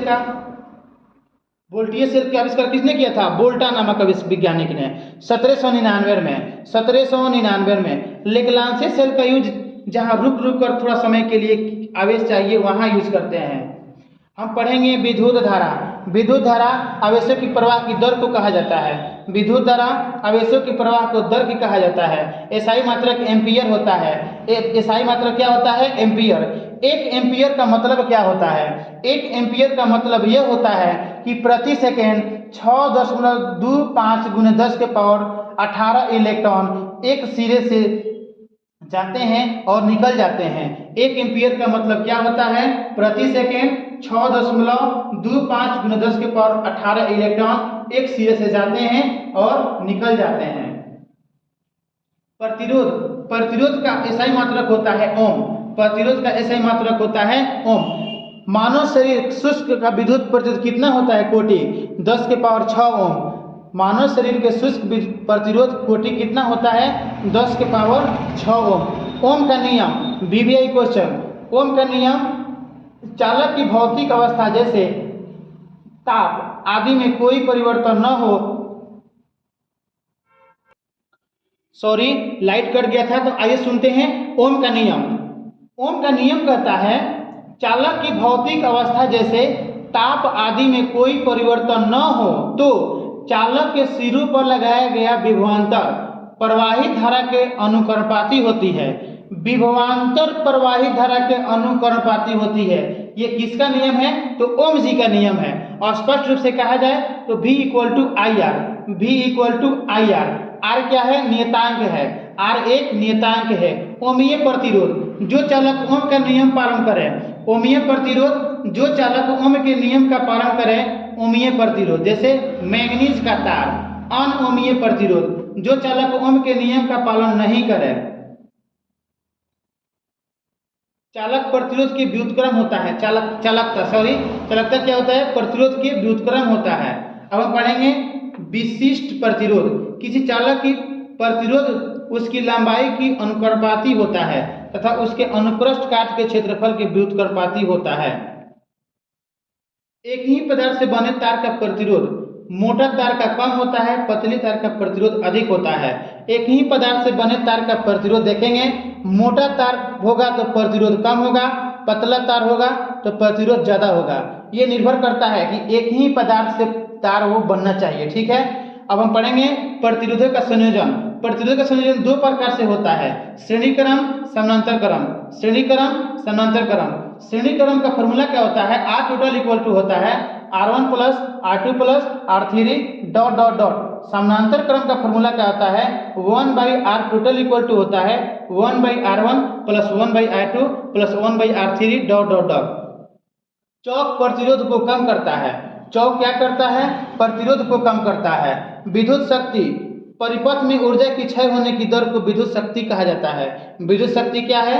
परिपथ में ऊर्जा के क्षय होने की दर को शक्ति कहा। इसका SI मात्रक क्या होता है? वाट होता है। किलोवाट घंटा निकालने के लिए क्या करेंगे?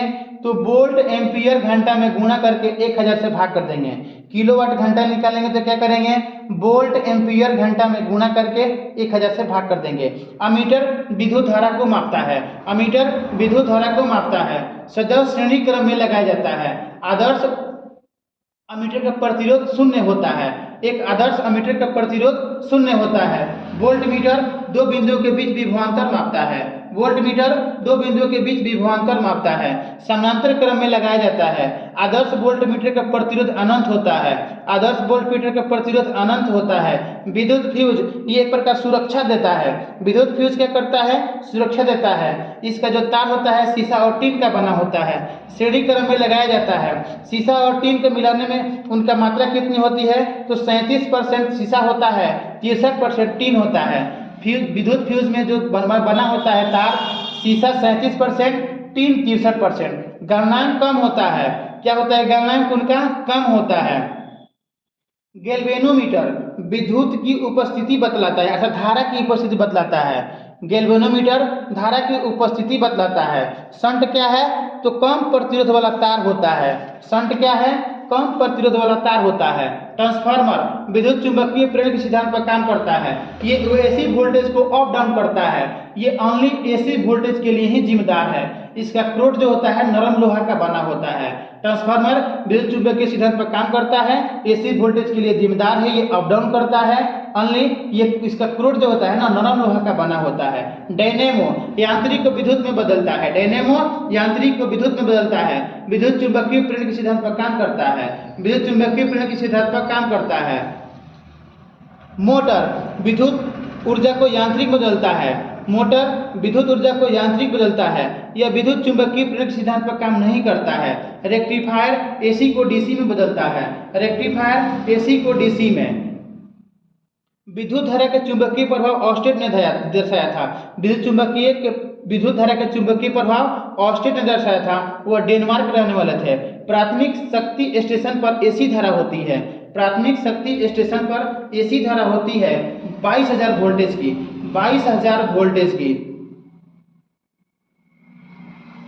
पढ़ेंगे चुंबकत्व। प्राकृतिक चुंबक लोहे का ऑक्साइड Fe3O4 होता है। इसका आकार निश्चित नहीं होता है, इसका आकार निश्चित नहीं होता है। चुंबकत्व के कारण चुंबक लोहा को आकर्षित करता है, चुंबकत्व के कारण ही चुंबक लोहा को आकर्षित करता है। चुंबक के सिरों पर चुंबकत्व अधिक होता है, चुंबक के सिरों पर चुंबकत्व अधिक होता है, बीच में नहीं होता है, बीच में नहीं होता है। चुंबक को लटका दिया जाए सदा उत्तर दक्षिण में ठहरता है, चुंबक को लटकाया जाए तो उत्तर और दक्षिण में ठहरता है। दोनों ध्रुवों के मिलन वाली रेखा चुंबकीय अक्ष कहलाती है, दोनों ध्रुवों के मिलन वाली रेखा चुंबकीय अक्ष कहलाती है। समान ध्रुव प्रतिकर्षण करते हैं और समान ध्रुव आकर्षण करते हैं। पुनः एक बार फिर सुने, समान ध्रुव प्रतिकर्षण और समान ध्रुव आकर्षण। अगर कोई तीसरा ध्रुव हो, इनके बीच कोई तीसरा ध्रुव हो तो उसको परिणामी ध्रुव कहा जाता है। चुंबकीय क्षेत्र चुंबक के चारों ओर का वह प्रभावी क्षेत्र होता है, चुंबकीय क्षेत्र चुंबक के चारों ओर के वह प्रभावी क्षेत्र होता है। चुंबकीय क्षेत्र की तीव्रता का क्या होता है? टेस्ला या वेबर पर मीटर स्क्वायर। चुंबकीय क्षेत्र की तीव्रता का विषय क्या होता है? वेबर पर मीटर स्क्वायर या टेस्ला। चुंबकीय बल रेखाएं काल्पनिक होती है, चुंबकीय बल रेखाएं काल्पनिक होती है। चुंबकीय सुई उत्तर की ओर संकेत करती है, भौतिक अक्ष के साथ 18 डिग्री का कोण बनाता है। चुंबकीय सुई उत्तर की ओर संकेत करती है, भौतिक अक्ष के साथ 18 डिग्री का कोण बनाती है। चुंबकीय बल रेखाएं के गुण को पढ़ेंगे, चुंबकीय बल रेखाओं के गुण को पढ़ेंगे। उत्तर से निकलकर दक्षिण में जाती है, चुंबकीय बल रेखाएं उत्तर से निकलकर दक्षिण में जाती है, ये समानांतर होती है। चुंबकीय बल रेखाएं समानांतर होती है। प्रतिचुंबकीय पदार्थ देखते हैं कौन कौन है। जस्ता, बिस्मथ, तांबा, चांदी, सोना। प्रतिचुंबकीय पदार्थ कौन है? जस्ता, बिस्मथ, तांबा, चांदी, सोना। अनुचुंबकीय पदार्थ sodium, aluminium, oxygen, platinum, chromium. अनुचुंबकीय पदार्थ sodium, aluminium, oxygen, platinum, chromium.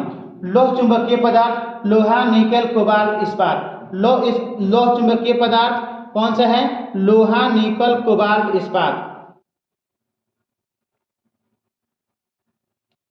अस्थायी चुंबक इस्पात का होता है और अस्थायी नरम लोहा का होता है। अस्थायी चुंबक इस्पात का होता है और अस्थायी नरम लोहा का होता है। अब हम पढ़ेंगे परमाणु भौतिकी। परमाणु रासायनिक अभिक्रिया में भाग लेते हैं लेकिन स्वतंत्र नहीं होते हैं। परमाणु रासायनिक अभिक्रिया में भाग लेते हैं लेकिन स्वतंत्र नहीं होते हैं। इनके 3 मूल कण होते हैं। इनके कण कितने होते हैं? 3 मूल कण होते हैं, जिसको हम इलेक्ट्रॉन, प्रोटॉन, न्यूट्रॉन कहते हैं, जिसको हम इलेक्ट्रॉन, प्रोटॉन, न्यूट्रॉन कहते हैं। नाभिक कण कौन कौन से हैं? तो प्रोटॉन और न्यूट्रॉन। नाभिक कण कौन कौन से हैं? तो प्रोटॉन और न्यूट्रॉन। इलेक्ट्रॉन इसकी बाहरी कक्षा में चक्कर लगाता है, इलेक्ट्रॉन इसकी बाहरी कक्षा में चक्कर लगाता है। परमाणु उदासीन क्यों होता है? तो प्रोटॉन इलेक्ट्रॉन की संख्या बराबर, आवेश विपरीत की वजह से। पुनः एक बार फिर सुने, परमाणु विद्युत उदासीन क्यों होता है? तो प्रोटॉन इलेक्ट्रॉन की संख्या बराबर, आवेश विपरीत होने से। प्रोटॉन की खोज करता है गोल्डस्टीन, इलेक्ट्रॉन की खोज करता है थॉमसन, न्यूट्रॉन का चैडविक। ईंटा पर नाच, सबसे बेस्ट ट्रिक क्या है?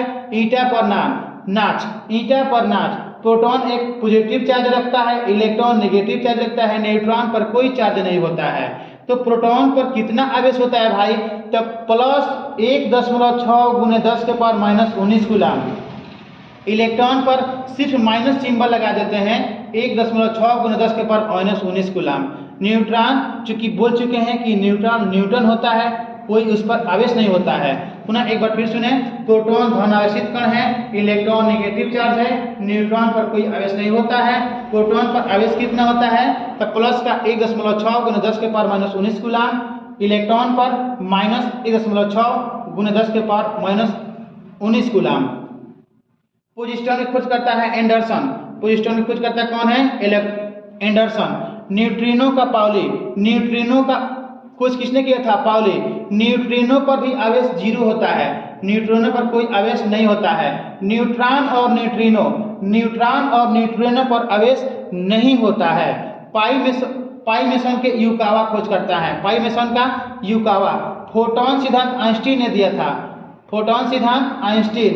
कैथोड किरण केवल उच्च ऊर्जा वाले इलेक्ट्रॉन का पुंज होती है, कैथोड किरणें केवल उच्च ऊर्जा वाले इलेक्ट्रॉन का पुंज होती है। डायोड बल्ब की खोजकर्ता कौन है? फ्लेमिंग। डायोड बल्ब की खोजकर्ता कौन है? फ्लेमिंग जी 1904 ईस्वी में। डायोड बल्ब के आविष्कारक फ्लेमिंग 1904 में। एलईडी की होलो न्याय आविष्कारक हैं, होलो न्याय। पढ़ेंगे रेडियो सक्रियता, खोजकर्ता है Henri Becquerel, P Curie, M Curie. Radio सक्रियता खोजकर्ता कौन है? Becquerel, P Curie, M Curie. जिस नाभिक में प्रोटॉन की संख्या 83 या अधिक हो, पुनः एक बार फिर सुने, जिस नाभिक में प्रोटॉन की संख्या 83 83 या अधिक हो वह अस्थायी होते हैं। रेडियम की खोजकर्ता Robert Pierre, M Curie, Robert Pierre. Radio सक्रियता की पहचान रदरफोर्ड ने किया था 1902 ईस्वी में। रेडियो सक्रियता की पहचान 1902 में रदरफोर्ड ने किया था। अल्फा बीटा गामा जो किरण होते हैं ना, अंशतः जो शीशा में बदल जाते हैं, अल्फा बीटा गामा लास्ट में किस में बदलते हैं? शीशा में बदलते हैं। अधिकतम भेदन क्षमता होता है गामा का, आयनन में अल्फा का होता है। आयनन में अल्फा, भेदन क्षमता में गामा होता है। रेडियो सक्रियता की माप जीएम काउंटर से करते हैं। रेडियो सक्रियता की माप जीएम काउंटर से करते हैं।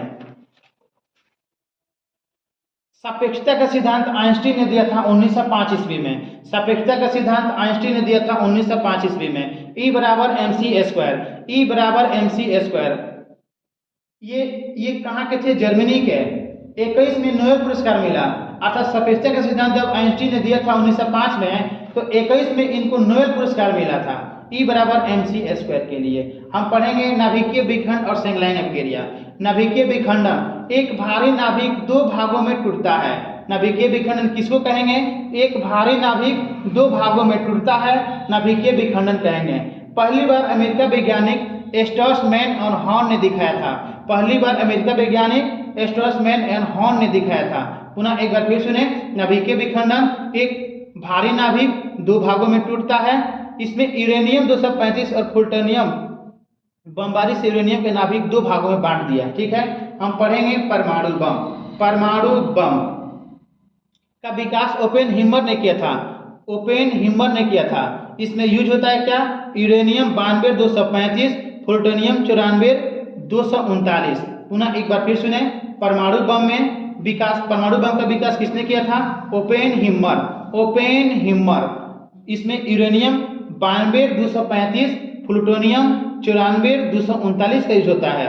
सबसे पहले युद्ध अमेरिका ने किया था इसका यूज। सबसे पहले अमेरिका ने द्वितीय विश्व युद्ध में किया था जापान पर। परमाणु बम का टेस्टिंग सबसे पहले किसने किया था? अमेरिका ने जापान पर। 6 अगस्त 1945 को हिरोशिमा पर गिरा दिया और 9 अगस्त 1945 को नागासाकी को गिरा दिया। पुनः एक बार फिर सुने, परमाणु बम का जो यूज किया था अमेरिका द्वितीय वर्ल्ड वार में जापान पर, 6 अगस्त 1945 को हिरोशिमा पर, 9 अगस्त 1945 को नागासाकी पर। परमाणु भट्टी या नाभिकीय रिएक्टर में होती है। ये नियंत्रित श्रृंखला अभिक्रिया क्या होती है? परमाणु भट्टी या नाभिकीय रिएक्टर में होती है। पहले नाभिकीय रिएक्टर फर्मी के निर्देश पर शिकागो यूनिवर्सिटी में बनाया गया था। पुनः एक बार फिर सुने, नियंत्रित श्रृंखला अभिक्रिया धीरे धीरे होती है, परमाणु भट्टी या नाभिकीय रिएक्टर में होती है। पहली बार नाभिकीय रिएक्टर फर्मी के निर्देश पर शिकागो यूनिवर्सिटी में दिखाया गया था। रिएक्टर का महत्वपूर्ण जानकारी, ईंधन के रूप में हम जानेंगे रिएक्टर का महत्वपूर्ण जानकारी। तो ईंधन के रूप में यूज क्या होता है? यूरेनियम 235 और प्लूटोनियम 239। रिएक्टर में ईंधन कौन रहता है? Uranium 235, plutonium 239। मंदे के रूप में भारी जल या ग्रेफाइट, मंदे के रूप में भारी जल या ग्रेफाइट। न्यूट्रॉन की गति को कम कर देते हैं ये, न्यूट्रॉन की गति को कम कर देते हैं ये। नियंत्रण छड़ के रूप में कैडमियम या बोरोन का छड़ का यूज होता है। नियंत्रण छड़ के रूप में कैडमियम या बोरोन का छड़ का यूज होता है। इसका यूज क्या है? तो विद्युत ऊर्जा की प्राप्ति में, समस्थानिक उत्पन्न में, चिकित्सा के क्षेत्र में, विज्ञानी के क्षेत्र में। अब हम जानेंगे संलयन अभिक्रिया, नाभिकीय संलयन अभिक्रिया। दो या दो से अधिक, गौर से सुनेंगे, नाभिकीय संलयन अभिक्रिया, दो या दो से अधिक हल्के नाभिक मिलकर एक भारी नाभिक बनाते हैं। पुनः एक बार फिर सुने, नाभिकीय संलयन अभिक्रिया, दो या दो से अधिक हल्के नाभिक मिलकर एक भारी नाभिक बनाते हैं और ऊर्जा देते हैं। नाभिकों को संश्लेषित करने के लिए करीब 10 के पावर 8 केल्विन के उच्च टेम्परेचर एवं दाब चाहिए। नाभिकों को संश्लेषित करने के लिए करीब 10 के पावर 8 केल्विन के उच्च ताप एवं दाब चाहिए। सूर्य और तारों में नाभिकीय संलयन अभिक्रिया होता है। सूर्य और तारों में नाभिकीय संलयन अभिक्रिया होता है। हाइड्रोजन बम के आविष्कार किसने किया था? एडवर्ड टेलर 1952 में। हाइड्रोजन बम के आविष्कारक हैं एडवर्ड टेलर 1952 ईस्वी में। संलयन अभिक्रिया पर आधारित है। हाइड्रोजन बम परमाणु बम से 1000 गुना अधिक शक्तिशाली होता है। हाइड्रोजन बम परमाणु बम से 1000 गुना अधिक शक्तिशाली होता है, अर्थात हाइड्रोजन बम शक्तिशाली होता है। 1952 में बनता है। पढ़ेंगे हम ब्रह्मांड। ब्रह्मांड के अध्ययन को कॉस्मोलॉजी बोला जाता है। ब्रह्मांड के अध्ययन को कॉस्मोलॉजी कॉस्मोलॉजी बिग बैंग सिद्धांत बहुत फेमस है। बिग बैंग सिद्धांत फेमस है। मंदाकिनी मंदाकिनी वर्गीकरण, ठीक है। मंदाकिनी का वर्गीकरण पढ़ेंगे। सर्पिल, दीर्घवृत्तीय, अनियमित। तारामंडल कितना है? 89 अर्थात 89। तारामंडल कितना है? 89। बाह्य तारामंडल सेंट्रोइड्स। बाह्य तारामंडल का नाम क्या है? सेंट्रोइड्स। बड़ा तारामंडल बड़ा तारामंडल बड़ा तारामंडल का नाम क्या है? सेंट्रोइड्स। तारा, सूर्य भी एक तारा है। सूर्य भी एक क्या है? तारा है। भार की बात किया जाए तो 70% हाइड्रोजन, 28 हीलियम, 1.5% क्या है? हाइड्रोजन और नाइट्रोजन है, कार्बन नाइट्रोजन है। पुनः एक बार फिर सुने, सूर्य भी एक तारा है। तारों का रंग पृष्ठ ताप का सूचक होता है। तारों का रंग किसका सूचक होता है? पृष्ठ ताप का। जो तारा लाल दिखेगा वह निम्न का है, जो थोड़ा ऊंच दिखेगा वह सफेद है। अत्यधिक जिसका टेम्परेचर रहेगा वह नीला दिखाई देगा। प्रॉक्सिमा सेंचुरी सूर्य के बाद पृथ्वी के सबसे निकट का तारा है। प्रॉक्सिमा सेंचुरी सूर्य के बाद पृथ्वी के सबसे निकट का तारा है। इसके बाद से अल्फा सेंचुरी है। सूरज जो है पूरब से पश्चिम घूमते हैं। पृथ्वी पश्चिम से पूरब घूमती है। पुनः एक बार फिर सुने, सूर्य पूरब से पश्चिम घूमते हैं, पृथ्वी पश्चिम से पूरब घूमती है। वैज्ञानिक उपकरण को देखेंगे। अल्टीमीटर वायुयान की ऊंचाई मापता है। अमीटर धारा मापता है। अनिमोमीटर हवा की शक्ति मापता है। बैरोमीटर वायुदाब मापता है। कार्बोरेटर पेट्रोल इंजन में अंतर दहन करता है। कार्डियोग्राम हृदय गति को दिखलाता है। क्रोनोमीटर जलयान के समय का मापन करता है। साइक्लोट्रॉन नाभिक कण को त्वरित करता है। डेंसिटी मीटर घनत्व मापता है। डिक्टाफोन रिकॉर्डिंग करता है। फायदोमीटर समुद्र की गहराई। हाइड्रोमीटर घनत्व। हाइग्रोमीटर आर्द्रता, जहां ड्रो कहेगा घनत्व, ग्रो कहेगा आर्द्रता। स्क्रू गेज बारीक तारों का व्यास मापता है। स्क्रू गेज क्या करता है? बारीक तारों का व्यास मापता है। माइक्रोस्कोप छोटी वस्तु को बड़ा करके दिखलाता है।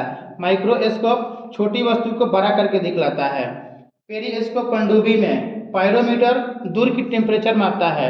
थर्मोस्टेट ताप मापता है। टैकोमीटर वायुयान और मोटर की नाव की गति मापता है। माइक्रोमीटर mm के हजारवें भाग को मापता है। माइक्रोमीटर mm के हजारवें भाग को मापता है। स्पीडोमीटर गति को दर्शाता है। स्पीडोमीटर गति को दर्शाता है। यही लगा होता है कार और ट्रक में। रेन गेज वर्षा।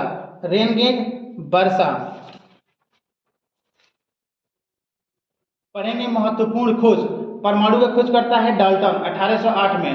परमाणु की खोज करता है डाल्टन 1808 में। परमाणु संरचना नील बोहर प्लस रदरफोर्ड। गति का नियम न्यूटन। गति का नियम किसने दिया था? न्यूटन ने दिया था। Radio activity Henry Becquerel. सापेक्षता का सिद्धांत आइंस्टीन 1905 में। विद्युत चुंबकीय प्रेरण सिद्धांत फैराडे ने दिया था। रमन प्रभाव सीवी रमन 1928 में। एक्स किरण के रॉन्टजन। एक्स किरण खोज करता है रॉन्टजन। क्वांटम सिद्धांत मैक प्लैंक आता है 1900 ईस्वी में। प्रकाश विद्युत प्रभाव आइंस्टीन 1905 में। प्रकाश विद्युत प्रभाव 1905 में आइंस्टीन। विद्युत आकर्षण का नियम कूलॉम ने दिया था। विद्युत आकर्षण का नियम कूलॉम ने दिया था। आवर्त सारणी मेंडलीव ने दिया था। आवर्त सारणी मेंडलीव। विद्युत प्रतिरोध का नियम ओम ने दिया था। विद्युत प्रतिरोध का नियम ओम ने दिया था। तैरने का नियम आर्किमिडीज। तैरने का नियम आर्किमिडीज दिया था। तपेनिक उत्सर्जन का आविष्कार है एडिसन। डायोड बल्ब के फ्लेमिंग, नाभिकीय रिएक्टर फर्मी के निर्देश पर, विद्युत अपघटन का नियम फैराडे ने दिया था।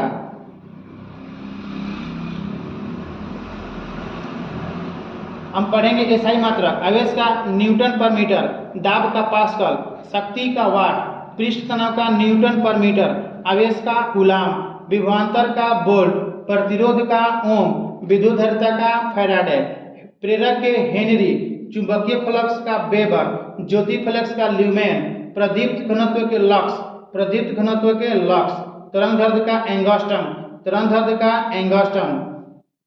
हम पढ़ेंगे आविष्कार, बैरोमीटर का टोरसेली, बैरोमीटर का टोरसेली, बैटरी का वोल्टा, बाइसाइकिल के मैकमिलन, के मैकमिलन, बाइसाइकिल के आविष्कारक के मैकमिलन, बाइसाइकिल टायर का जॉन डनलॉप, बाइसाइकिल टायर का जॉन डनलॉप, बाइफोकल लेंस का बेंजामिन फ्रैंकलिन, स्कूटर का चार्ल्स बेबेज, कंप्यूटर का चार्ल्स बेबेज, ब्रिटेन के कंप्यूटर के चार्ल्स बेबेज, किस्कोग्राफ के जेसी बोस, किस्कोग्राफ के जेसी बोस भारत के थे, क्रोनोमीटर का हैरिसन जर्मनी के थे, डीजल इंजन का रुडोल्फ डीजल जर्मनी के थे, डीजल इंजन के आविष्कारक रुडोल्फ डीजल जर्मनी के थे 1895 में, डायनेमो का आविष्कार माइकल फैराडे इंग्लैंड के थे 1831 में, डायनेमो का आविष्कार माइकल फैराडे इंग्लैंड के थे 1831 में, डिस्क ब्रेक लेचेस्टर ब्रिटेन के थे, एसी मोटर का निकोला टेस्ला,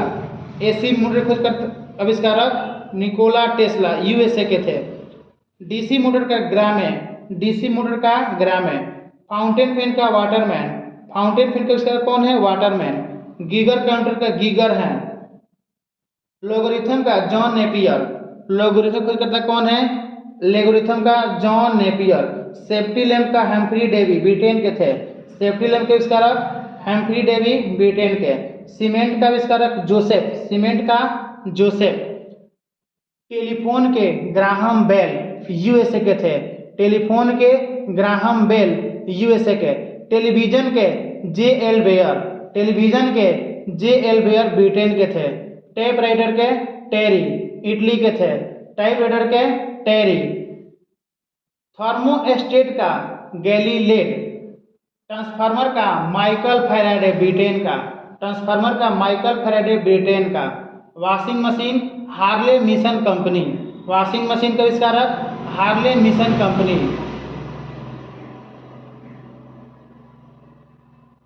मशीन गन का जेम्स पक्कल, मशीन गन के आविष्कारक कौन है? James Puckle, microphone Graham Bell, microphone के आविष्कारक कौन है? Graham Bell, penicillin Alexander Fleming 1928 में, पेंसिलिन खोज करता है एलेक्जेंडर फ्लेमिंग 1928 में, प्रकाश के वेग रोमन, प्रकाश के वेग से संबंधित कौन है? रोमर, प्रिंटिंग प्रेस गुटेनबर्ग खोज करता है, प्रिंटिंग प्रेस के आविष्कारक कौन है?